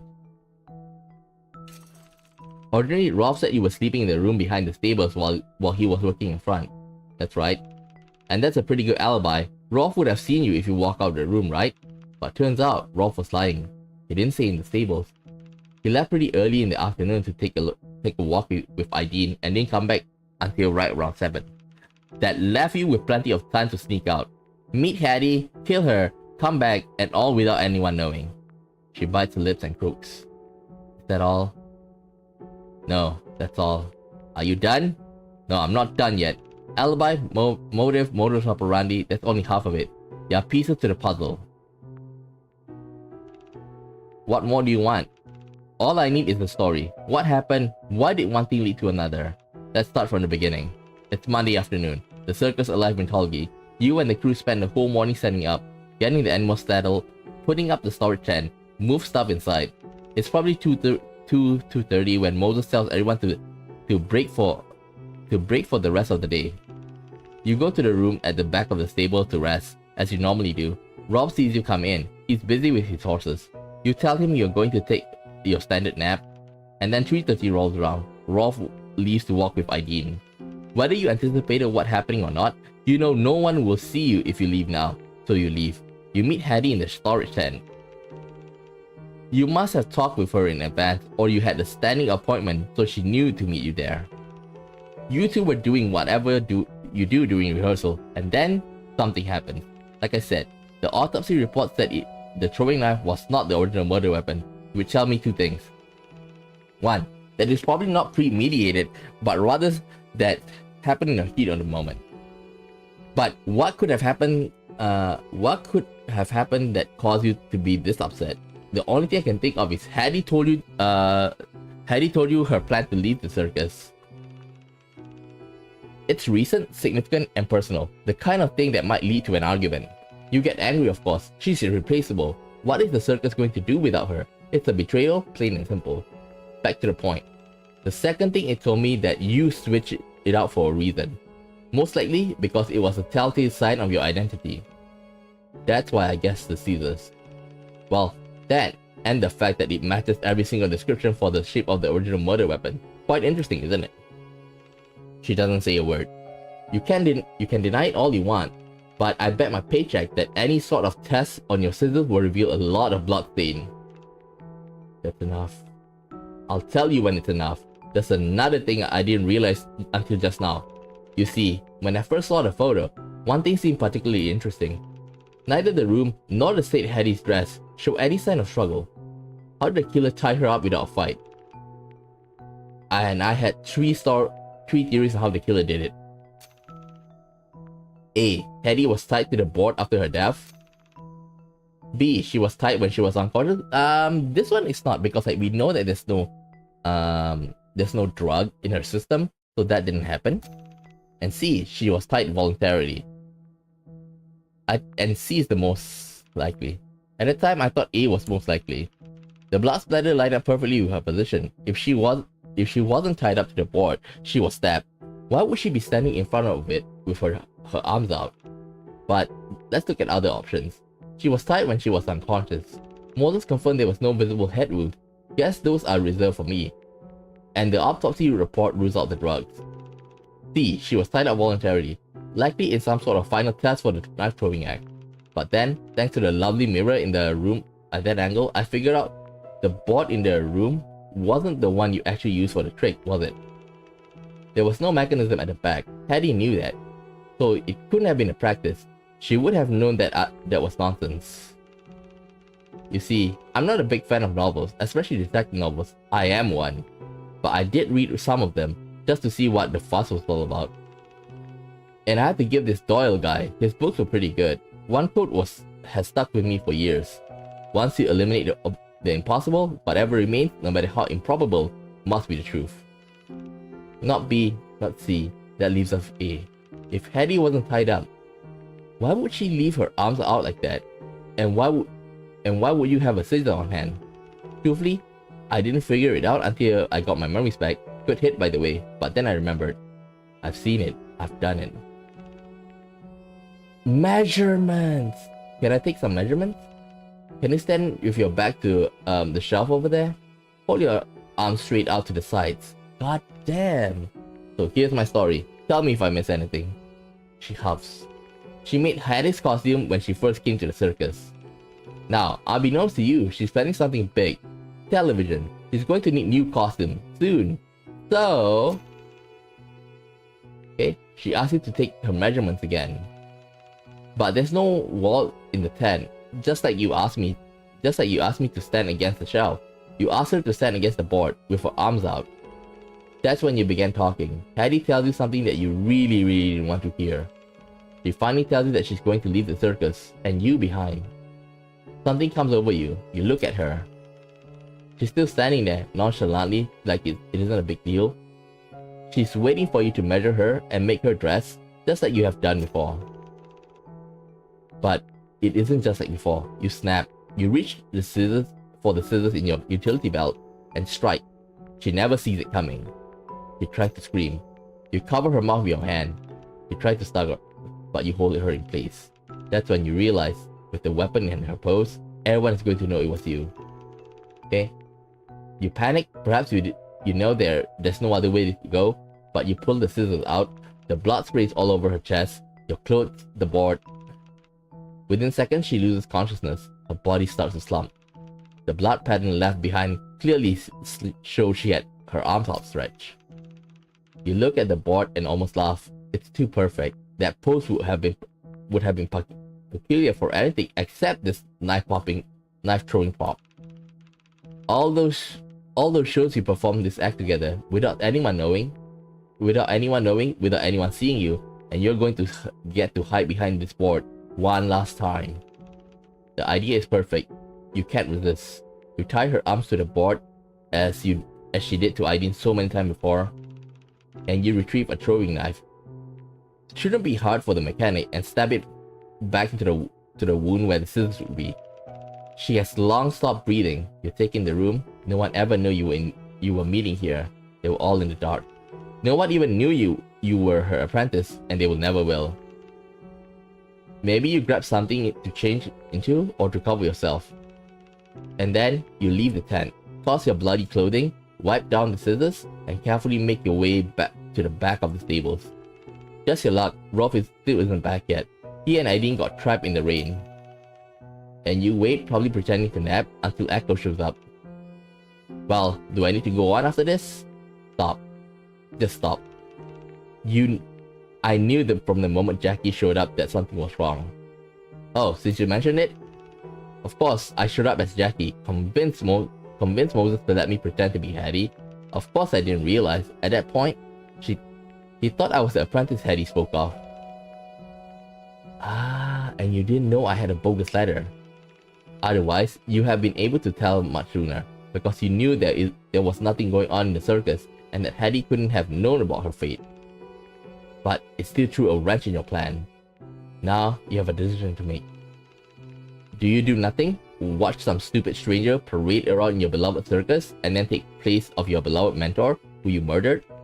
Or do you do something? Then, that's when a plan formed in your head. You wrote the anonymous letter.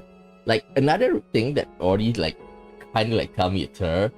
Like, who else would do this? Like, it's something they can't. The most likely person is Alice, because she's dealing with props, right? So it doesn't surprise me that she made this anonymous letter. You wrote the anonymous note. You even had the balls to deliver it yourself, pretending that you didn't know where it came from. You found a hammer that happened to be lying around, the perfect weapon. And then you waited until just before clock struck 7. You went into Hattie's train car. Must have taken the key from her after you killed her and hid in the shadows until I showed up. We both know the rest. After you knocked me out, you took my costume that I was wearing, Hattie's costume, and my mask. That's when you found out I was in disguise. You probably tried to figure out what was going on, what I actually looked like, and what I had with me. Maybe you went through my wallet and found my name card. Maybe you didn't. I'm not sure. But the clock was ticking. Hattie was due to appear in the show shortly. So you put on the costume instead, including the mask. You're going to do the show. That's what she meant for you to do. After all, you know all the tricks already. You could certainly pull it off better than this imposter. So you dragged me out to be lying behind the train, threw away the wallet, but kept the gun. Shit, the gun! You still have my gun! She finally moves. She taps her waist twice, smiles viciously. I do.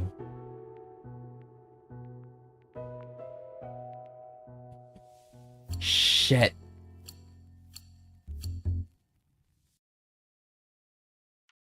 Whoa. You woke up. What? Chip said you fainted because you're allergic to mallets. No, I just suddenly remember something. Well, after you passed out cold, he took you back here. But he gotta go back to the show, so I'm stuck watching you. She snickers. You said funny things in your sleep. It's like you were at the courthouse or something. So how long was I out? What's going on now? It's been like 2 hours. Fake Hattie is on stage during the closing performance now. What? I need to. I stand up, but my head is still a little fuzzy, so I stumble. Yan narrows her eyes at me. You're too heavy. If you fall, you're gonna crush me like a pancake.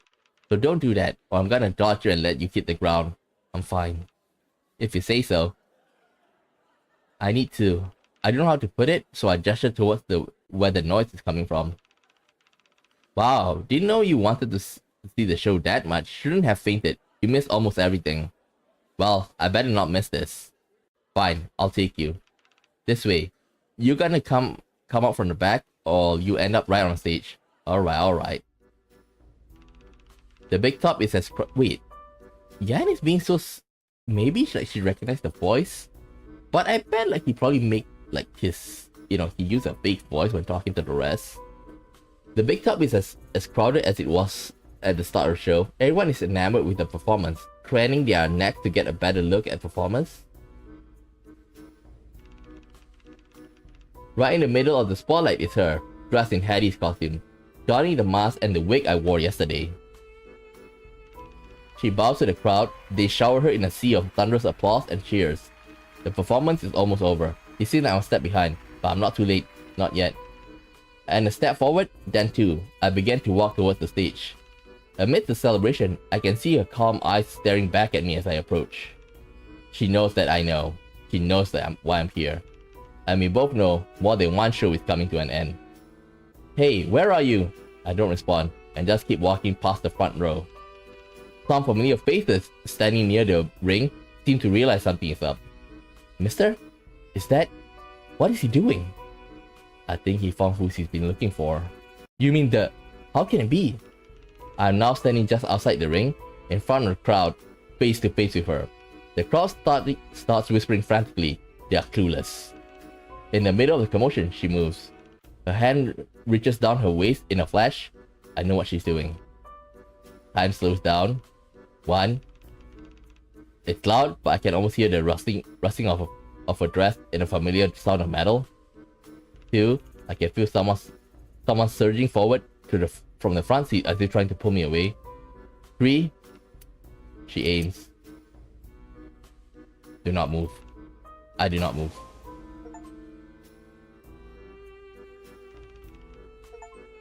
Look, the way she holds the gun. The gun goes off in a flash, but I feel nothing.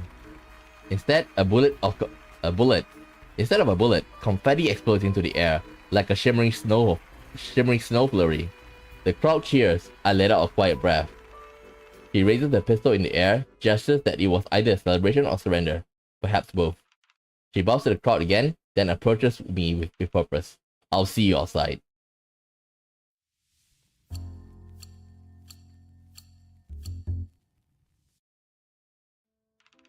When I exit the tent, it is pitch black outside. Excited circus audience can be seen flowing out of the tent, chatting and gesturing about the performance they had just seen. I walk further towards the train station to avoid the crowd and await the inevitable. Under the meager light of the starry sky, distant street light, I am taking a completely new look at the field. Just like Moses said, all the tent beside the big tent now gone, as if the past 2 days had been a dream. From afar, I can see circus workers hustling around, packing up and moving boxes of luggage onto the train.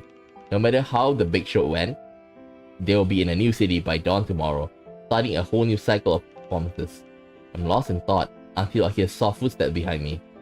I do not need to turn around to know who it is. It's me. I know it's you. I didn't intend on the dual meaning, but it seems particularly fitting. She finally steps in front of me, out of sight from anyone else. She already changed back to her own outfit. But somehow, when I look at her, I can still feel the eyes behind the mask watching me, as they did last night on the train, as they did when she pulled the gun on me. How did you know? The attack was last night, when everyone was supposed to be on stage. And the scissors. My memory was a bit hazy, thanks to the head wound. But once I remember how you measured me and used the scissors yesterday, well... He doesn't seem surprised, or impressed, or defeated, but simply not. But you weren't planning on hiding this forever in the first place, am I right? To be honest, I don't know.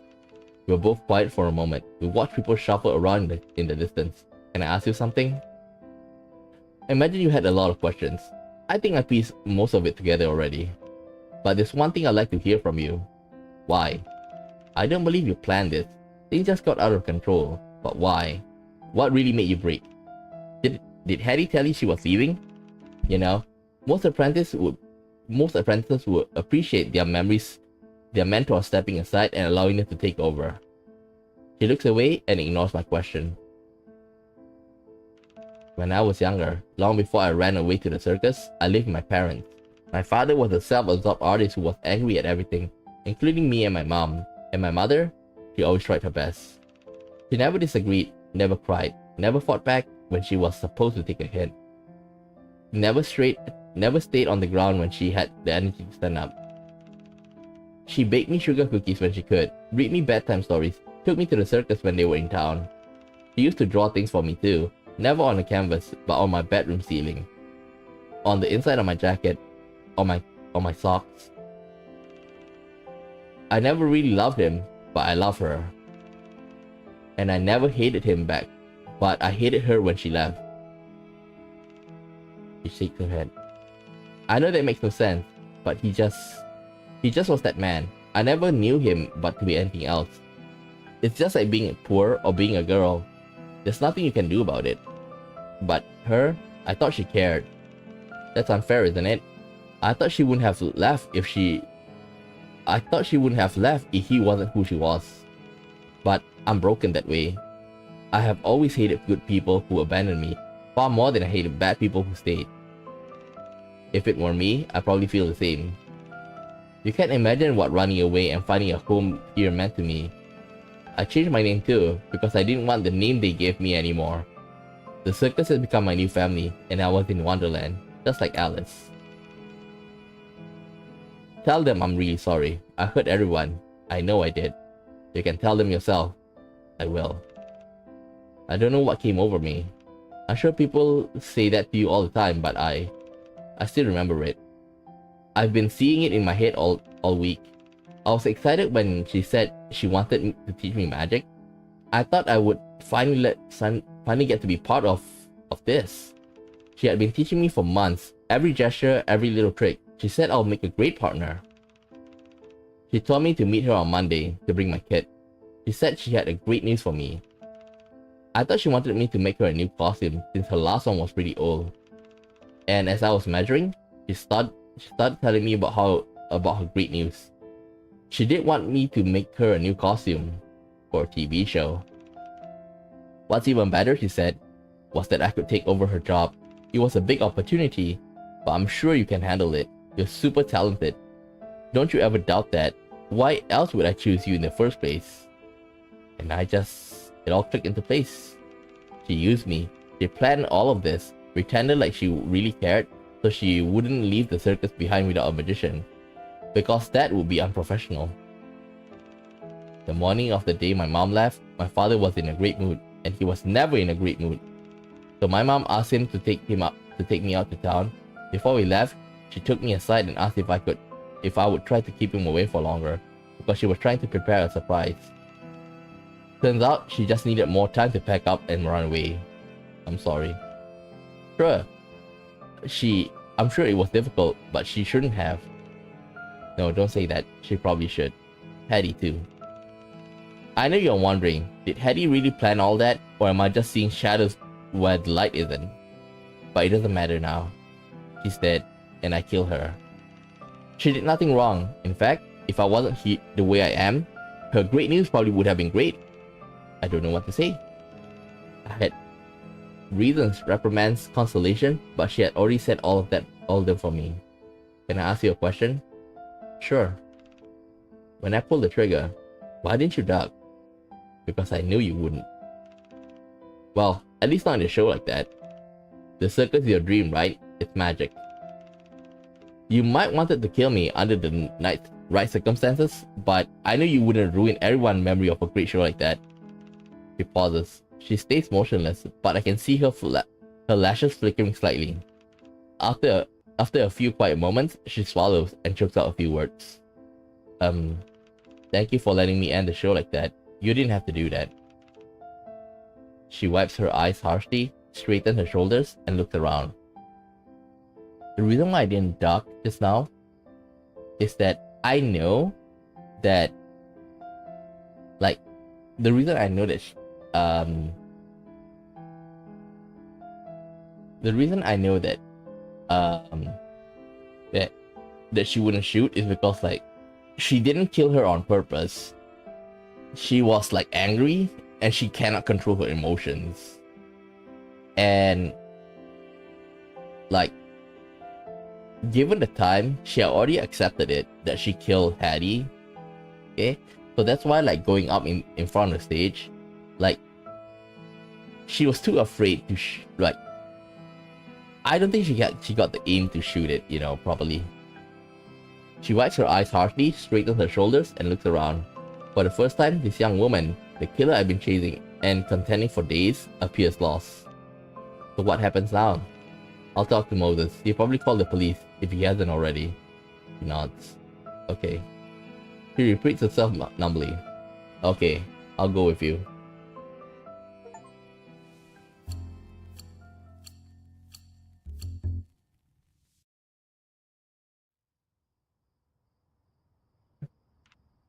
Mr. Jones, the officers just pick her up.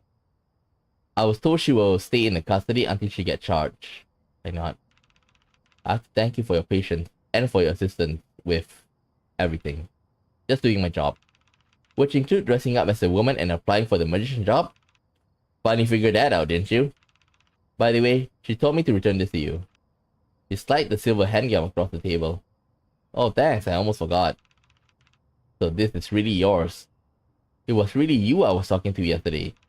Yeah, sorry. My name's John, but my friends do call me Jackie sometimes.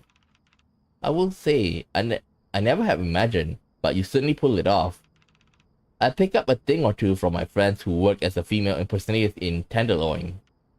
Ah, he clears his throat. I do have one more question. Technically, you are my employer by the end of the night, so last chance to ask anything you want. If you hadn't been attacked, what were you planning to do when it comes to your time to put on a big magician show? Good question, I shrugged. I've been told my detective thing is a neat party trick. The show is kind of like a big party, right? He called disapprovingly. Anyway, I figured if my mind reading trick impressed you, it would have impressed some people in the audience. So you really didn't have a plan. I prefer to think as a calculated improvising. That's what made me think of a disguise too. And the letter, forging a signature, learned that from some of my other friends. Well, while I might not understand your reasoning for your method, I suppose I can't argue with your results. Thank you. Thank you. At least now we can put all this behind us. So I'm guessing you'll be departing for your next stop now? He nods. The first train is departing as we speak. But actually, I asked the performers to hold back for a moment. I wanted to talk to them. Right. It's important to talk about what happened. And what happens next. Yeah, that too. Are they gonna close down the...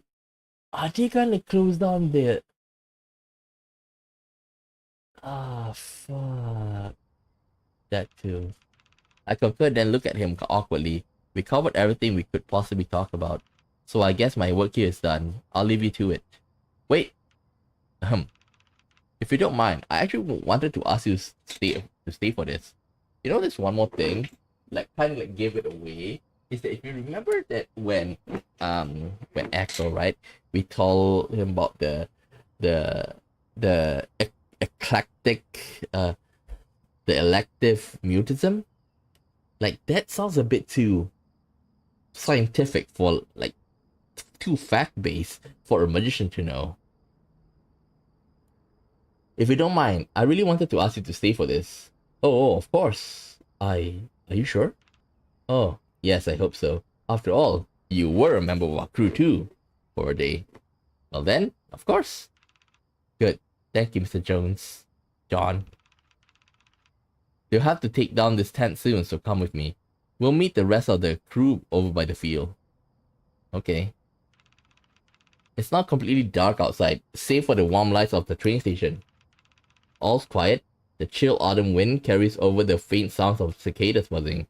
I look up. The stars in the sky have never been clearer.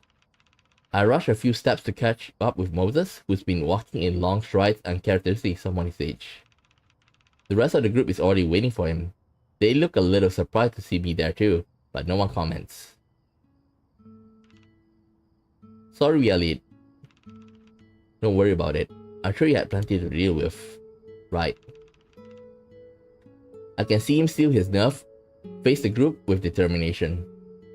I'm guessing you've heard. They glance at each other after a few seconds of silence. Nod. Thanks to Detective Jones, we were able to identify Alice as the suspect. She has been collected by the police. I also took the chance to speak to them about Hattie. I told her remains that will be released from the local funeral home, and since she has no remaining family, it's up to us to make a decision over what to do. She doesn't have a family member. Damn. She looked at Aideen and echoed meaningfully for a moment.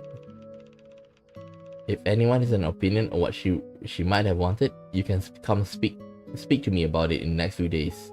Otherwise, I will handle her affair myself. The group remained silent. A few of them appeared lost in thought. I know it's been a hard week for all of us. I appreciate all of you for your help as we navigate through this tragedy. Hattie was a member of the circus, and I know it's going to take us more than just a single week to mourn her and accept her absence. Not only that, I know it's going to take a long time for us to process the truth behind everything Alice did. I'm not going to serve you anti-platitudes. Things may not get easier. I'm sorry, but I'm actually need to speak to you all about another matter. What? He sighs and rubs his brow ridge. Looking deeply pained, the rest of the crew looks alarmed. I was actually hoping to... Well, there's no point in. I'm afraid there's no good way to say this. Just out with it then. Bankrupt. Someone inhaled sharply. Rolf hurriedly whispers under his breath. Echo. What? We need to hear it. The sooner the better. You're right. I've been delaying the inevitable, but the truth is, I can't keep the circus running much longer. Everything erupts at once. What? What's that mean? Is it true? But... Moses raises his hand in a wait motion, and everyone shuts up. The truth is, the circus has been in a delicate finance situation for a while. We have been in the black this year, but just barely, and in no small part thanks to the crowds coming to see Hattie. But now we've not only lost Hattie, but our mechanic as well. It's been pointed to me by some of our investors that we may have no other option than to declare bankruptcy at the end of the season. Chip perks up at the message of investors and becomes indignant. Do you mean Richard? Because I'll... Moses clicked his cane on the ground. He will do what exactly? Chip apparently doesn't have answer. He ducked his head under the admonishment defeated. Moses' tone softens. Don't be silly. I'm sure all of you have suggestions, but honestly, if there was any way, wouldn't you think I'd have thought and tried all of them 100 times? And please don't feel like there's anything you need to do to help. The responsibility on me and me alone. And I'm sorry, I failed you all. All of you. No, don't say that. Yes, it's not your... Some of you brought this into the trade. Some of you I brought into this trade, but all of you still have long journeys ahead. I'm not telling any of you this to make you feel miserable. I just wanted you to be prepared for what's coming, so you can start making your plans.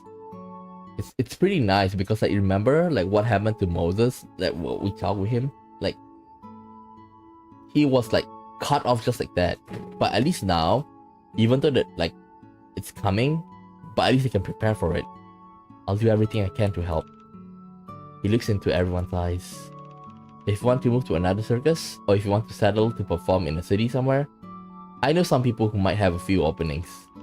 Rolf opened his mouth, but no sound comes out. Moses though proceeds as if he knows what Rolf is going to ask. The animals, one reason for closing down, now instead of dragging this out when we are deeply in debt, we won't have to sell all of them if you wouldn't want to. Like I said, I know a few places that might be interested that could take care of them. But if you want to keep any of them beside Obsidian, I'll do my best to help you figure something out. But please, consider how much you can afford to take care of them after. I know you, son. Please don't stretch yourself too thin. And Tito, I'll send a letter to your grandmother as soon as possible. Perhaps it's time to go home for a bit. He turns to Yan. I'm most worried about you, little bird. It might be a good time to really think about what you really want to do for the rest of your life. Luckily, you have your sister with you. I know she'll keep you out of trouble. Big trouble, at least. Aideen laughs, but I can almost hear her choking up. What are you going to do after this? He pauses as if not expecting that question. Me? I'm going to rest. And finally take the retirement I've been talking... finally taking the retirement I've been talking about. I stand here apologizing that I can't give you a better outcome. I know this isn't what anyone wanted, but if you listen to a few words from this old man, who will soon no longer be your boss. The circus has been my life for more than half a century. This has always been my dream, and regardless of what's going to happen, I'm still incredibly glad that I got to build it. That said, those who've been in the industry for a while might notice that the attendance has been declining for years. I never met a fight I backed down from my life, but sometimes I look at this bright new world with the radio and television and cinema and wonder maybe time is just on our side anymore. Perhaps it's just me getting old and nostalgic. There's not enough gas left in me to lead this fight again. You still have decades ahead of you, and who knows how things will go. If I can take this chance to leave, maybe you all should think about it too. Shit, man. This is so... like... oh my god, man. He loves. Honestly, I'm not sure why I keep listening to you. I'm not sure why I'm keeping you listening to me rambling on about. Perhaps I'm just tired. Perhaps I'm just swayed by my own failure. Forget it. What am I to say where you should go? You folks can do whatever you want. Perhaps the sight of Moses downing himself is so foreign, no one knows how to respond for a while. Surprisingly, it's Rolf who speaks first. We will. Think about it, I mean. But before that, I believe our season is not quite finished yet. Good, I thought you people were going to forget all about the shows we still have left. Who forgot? Who forgot? You're an idiot. Moses smiles. Yes, let's make sure to close out the season. These people deserve a good show. I hope there are no more surprises. Can you just ask the stars about that? Ha, gotcha. It's midnight. Sorry, everyone. I believe it's time to go.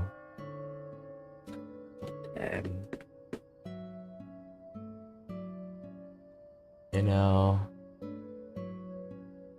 if Hetty's alive and like Alice didn't like lose her temperament, like they can go for like maybe a year or two, but they're gonna call it quits.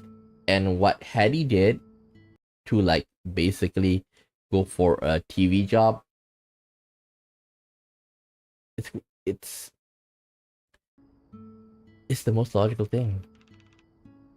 After loading everyone back onto the train, Moses stands at the train door and turns to me.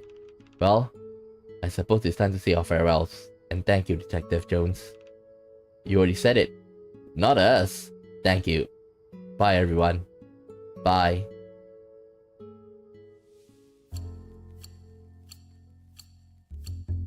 So what happened to Alice? What happened to like Hattie's?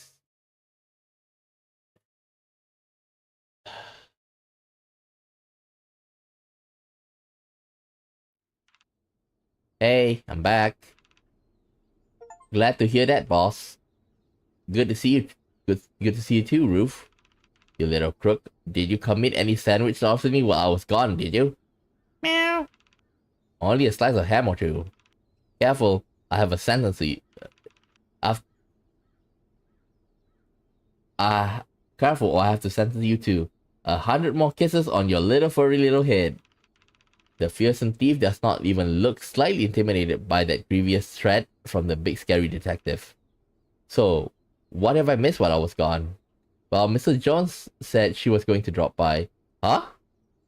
Mrs. Jones? Oh, Mom. You didn't tell her I was... John Julius Jones. What is that? John Julius Jones? What is that I heard you had gotten yourself into again? Mom, I'm fine. Whoops, I better duck.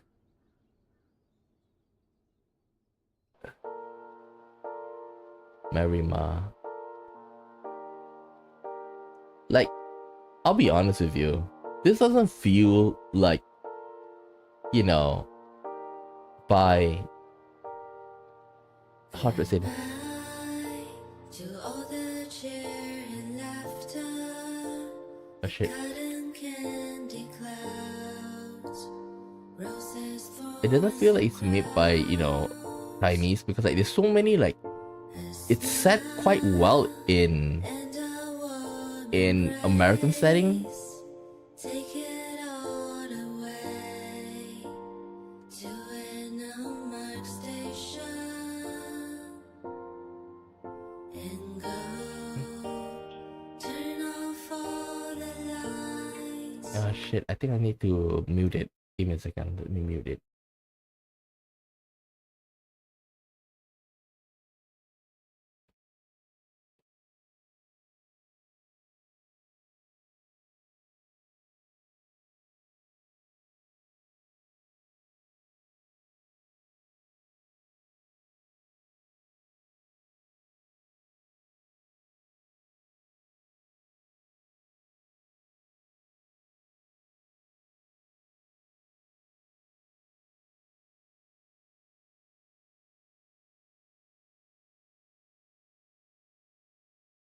Thief. Is it real?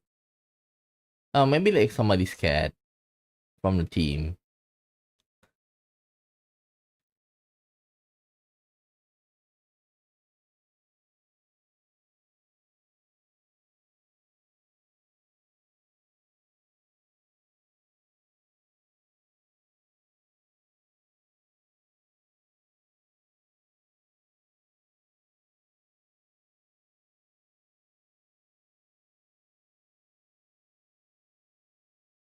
It's not paranormal site. This is like a smaller scale like paranormal site.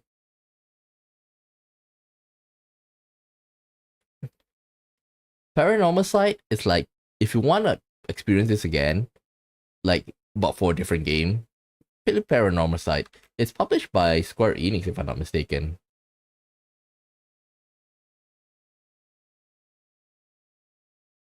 Like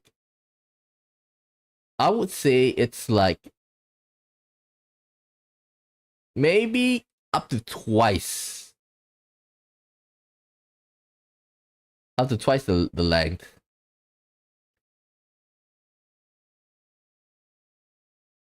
I'm looking forward for like if this studio is gonna make a second game similar to this.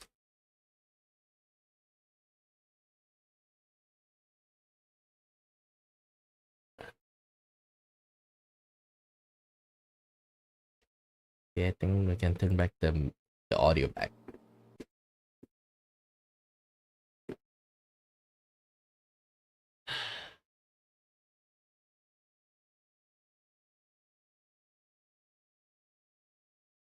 Like paranormal side, you have multiple, protagonists that you can play as. 5 years later. Robinette, the amazing Hattie. No one, no, not knowing when the dawn will come. Not knowing when the dawn will come. I open every door. Gosh, can you believe it's been 5 years? Everyone's doing well after the circus. Moses is in retirement. The rest are all doing their thing now, and you wouldn't believe what Yen went off to do. I got a letter from her once. I don't know what you would have said. I never wrote back. I don't know if I have the energy to be angry anymore, but I can't find the energy for forgiveness either. Never mind. Let's talk about something else. I went to the cinema last week. You'll have loved that one. And the television program they have now. I even heard they have ones in color now, although I've yet to see it. But imagine that. Remember, this is the 1950s in America, okay? Everyone thought like they're still like supposed to be like ahead of everybody in the world, but they're still in the 1950s. You're right about it all along. Sometimes I turn it on and think what it would have been like if you were on it. She's managing a bar. Reminds me of like, Dana from Yakuza 0 and Yakuza Kiwami. So what have we got there? Pretty much everything, if you know what to ask. We got beer, vodka, rum, whiskey, scotch, bourbon, gin, champagne, tequila, rye, and lemonade or soda for those who don't feel like partaking. We got the usual cocktail, martini, Manhattan, Bronx, you name it. And if you're looking for something special, we got a few house specials you can try out. We have Coney Island Cyclones, a study in Scarlet, the Magician, the Phoenix, the Little Swallow. Would you let me buy you a drink? No, sorry, I'm working. Come on, your boss won't let you have a little fun. I am the boss. Do you want a drink or not? Yes, I'll have a Phoenix then. One Phoenix coming up. Wait, this one step. Never get tired of seeing that. I changed my mind. I don't want this anymore. You ordered it. Well, I changed my mind. Why don't you have it? What's the problem? Scared of a little fire? Tastes amazing. What a shame you changed your mind, huh? Now get out of my bar. I would like to emphasize to everyone, unless you like your mouth and your throat burn, blow the fire out before you drink it. I'm a professional. The rest of you should not, I repeat, should not try this at home. How can you even be a professional at that? Well, wouldn't you like to know?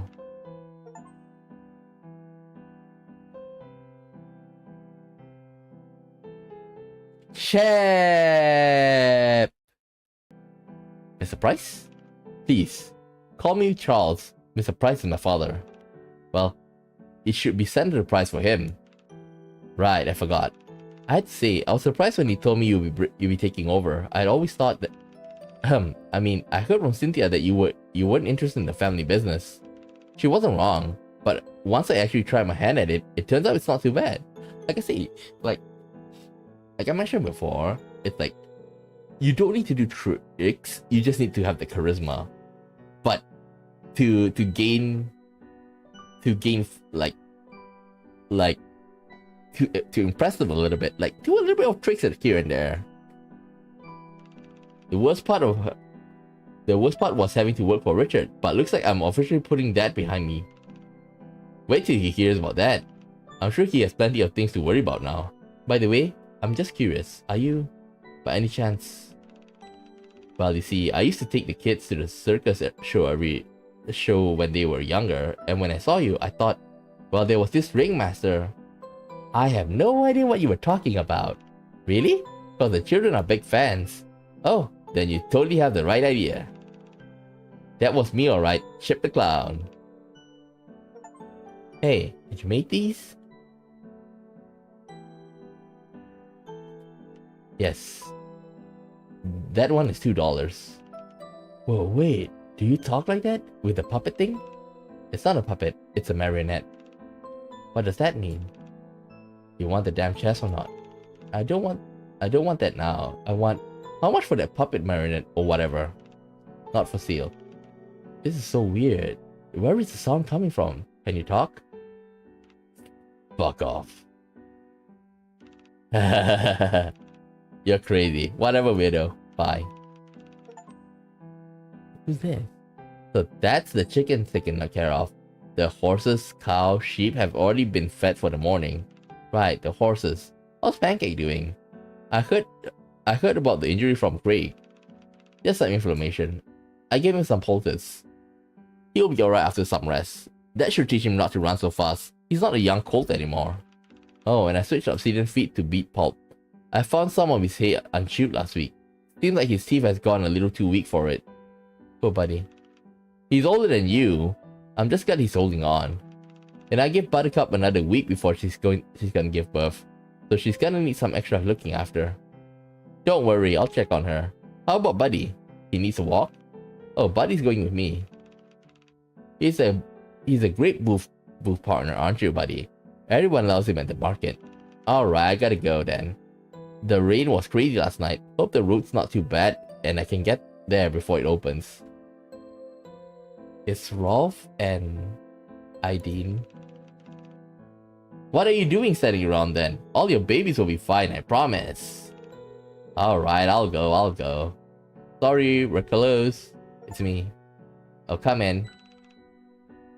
You were in town for the market today? Yeah. I got some eggs and milk left over, so I thought... Oh, thank you. Oh, thank you. How's Pancake? He'll be fine after some rest. And Obsidian's holding strong too. You can come see them. The bar? If you have the time. So the farm's been good for you then? I'm just glad Mr. Hanson let me bring all the animals after Morgan's and after Scott Sweeney's. I'm just glad I could find a place for them to live. It's just not the right environment for Peaches or Bitsy, or I would have brought them too. I hope they are happy with their nature reserve though. Seems like a peaceful place. Sorry, I'm rambling. I have to thank you for that, by the way, introducing me to Mr. Hanson. It's not a problem. He came in saying he needed someone who was good with all kinds of animals, and of course, I thought of you. I was worried you wouldn't. Well, what do you think about settling down in a town like this? I like it. I like being on the farm too. I never had a home before like this. I'm glad. Oh, so the eggs as a thank you? Right, my manners. I have them. Thank you. Are they gonna get together? And please, come in and have a seat. You're close. I don't want to be... Should I go? No, stay. You must be hungry. I'll make you an omelet with these fresh eggs. Tito, what are you doing over here? Aren't you going to join them? Why? Well, it's fun. People perceive fun differently, and I happen to not find those things fun. Okay, what are you playing with then? Tarot cards. What, like witchcraft things? Like remember, back in the days, America is pretty religious. No, it's a common misconception. But while many witch practice divination, reading tarot alone doesn't make you a witch. Divination? Where do you get the cards from? Is anyone teaching you this? Occult stuff? I need to talk to your parents. My parents taught me. What? I think it's better you give me the card to me. Why? Because you're too young to understand. But this might be dangerous, okay? It might summon evil spirits. Do you want that? It's not going to. Whoa, did you say it summons evil spirits? Yes, it's occult magic. Did you say magic? That's wicked. What? Can you do magic? Like I said, it's just divination. Does that mean you can see the future? It doesn't work like that. You ask the deck a question and it gives you a guidance. Oh, can I try? I want to go first. I want to know what I'm gonna be when I grow up. That's stupid. I want to know if I'm gonna marry Marilyn Monroe. That's stupid. She's not gonna marry you. Kids, no one's going to do anything with the cards. Tito, please take those home and do not bring them back. And I'm going to need you to have a talk with your parents. Fine. You're totally gonna bring them, right? Can you do your magic thing for me next time? I won't let her see it, promise. I know a spot. Okay, if you want. I'm totally gonna tell Grace is someone in our school who knows magic. She's gonna be so jealous. What have I gotten myself into?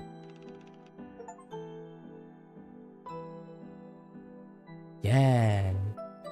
Let it swallow. You're back on that death trap again? What can I say? It's so fun. If you aren't careful, one day you'll fall over and scrape your knee or break your leg. Oh, don't you worry. I'm an expert at balancing my weight. So how was work today? You know, the usual. Rescuing lost cats, trailing you unfaithful guys, that sort of thing. The boss still putting training wheels on you? I like the cats, but the guys are boring. Oh, speaking of the boss, I gotta go up. Bye. Your bike. It's okay. They know no one steals my bike. This kid.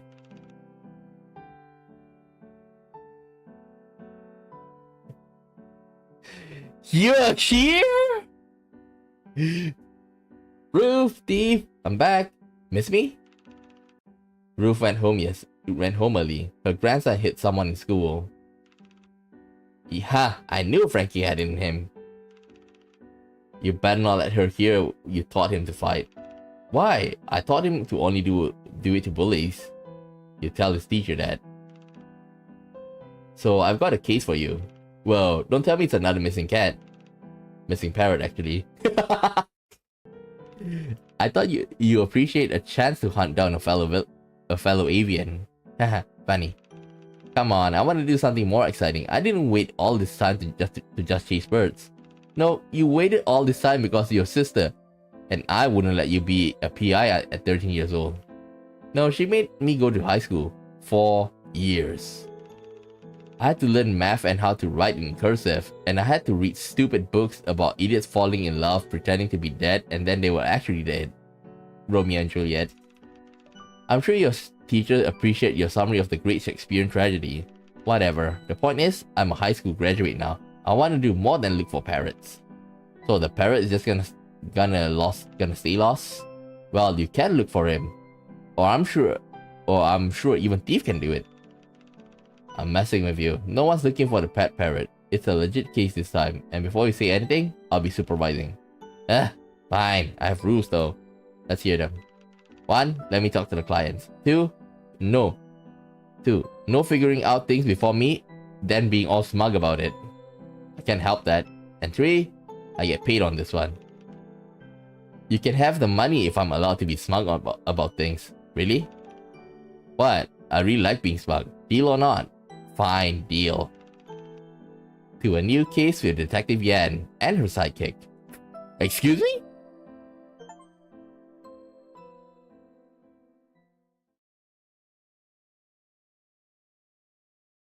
Okay.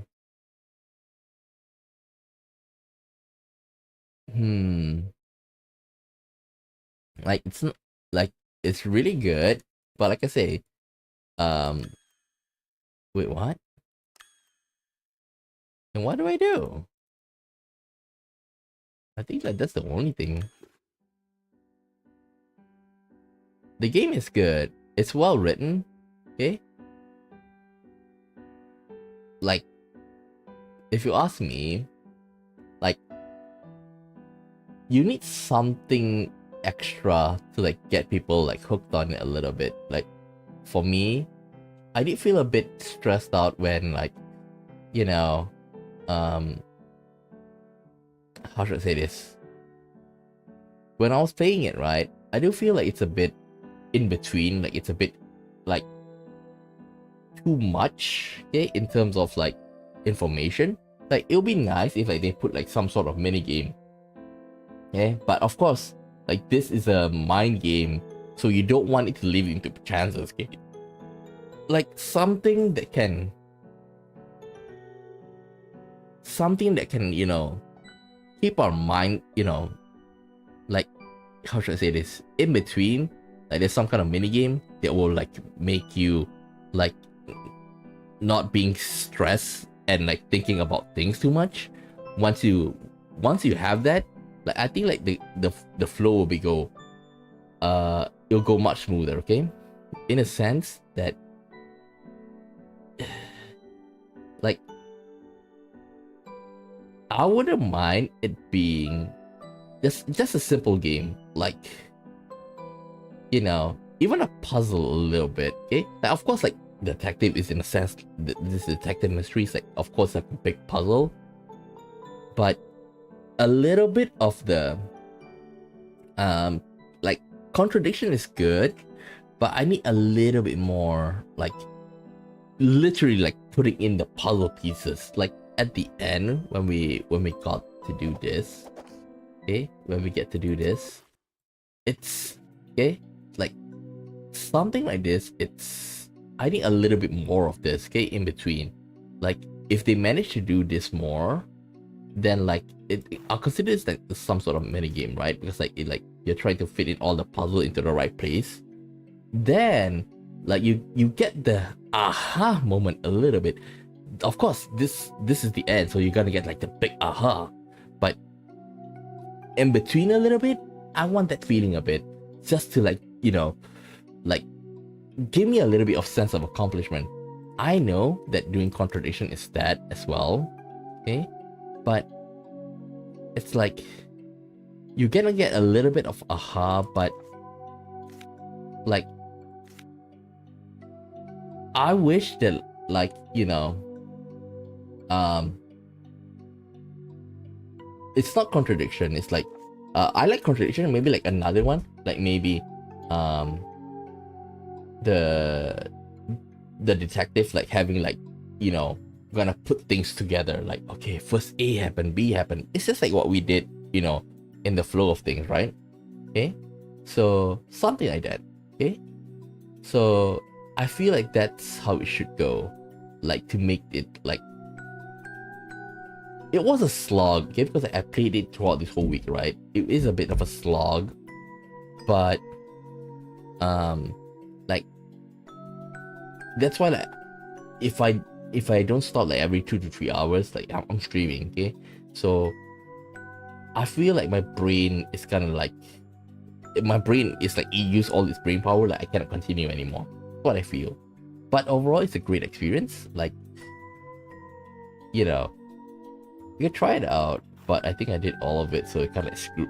I kind of like, you know, um, ruined it for you. But it's a great game. Okay, I highly recommend it, and I'm looking forward for the next game from the developer if they keep this up. Okay, but I would like to say, like, this kind of game, like, this kind of game should not be like, if they want to, like, keep this as a business, then they need to like have, they need to plan it a little bit longer, but you need to make it like a mini game. Like, I play a lot of visual novels, like, and one company that is great, okay, is usually, like, they have a lot of mini game, and like, each game is unique, okay, and they are famous, like, having like, okay, their visual novel is about like some sort of gaming thing, okay, so it's about a story, but at the same time, like, you're gonna progress with that. If this developer is like trying to, like, go further with like telling a story, like just telling the story, it's not gonna be interactive enough, so that's why, like, they have this detective. But like I say, usually might give them some ideas on how, but then, like, it's in Japanese, so if you when they try usually games, some of them, then like they might get a few ideas, but that's all I can say for now. Okay, so I have a great time playing, Death Trick Double Blind, and hope the best for the developers. So that's all for now. See you next time. Bye bye.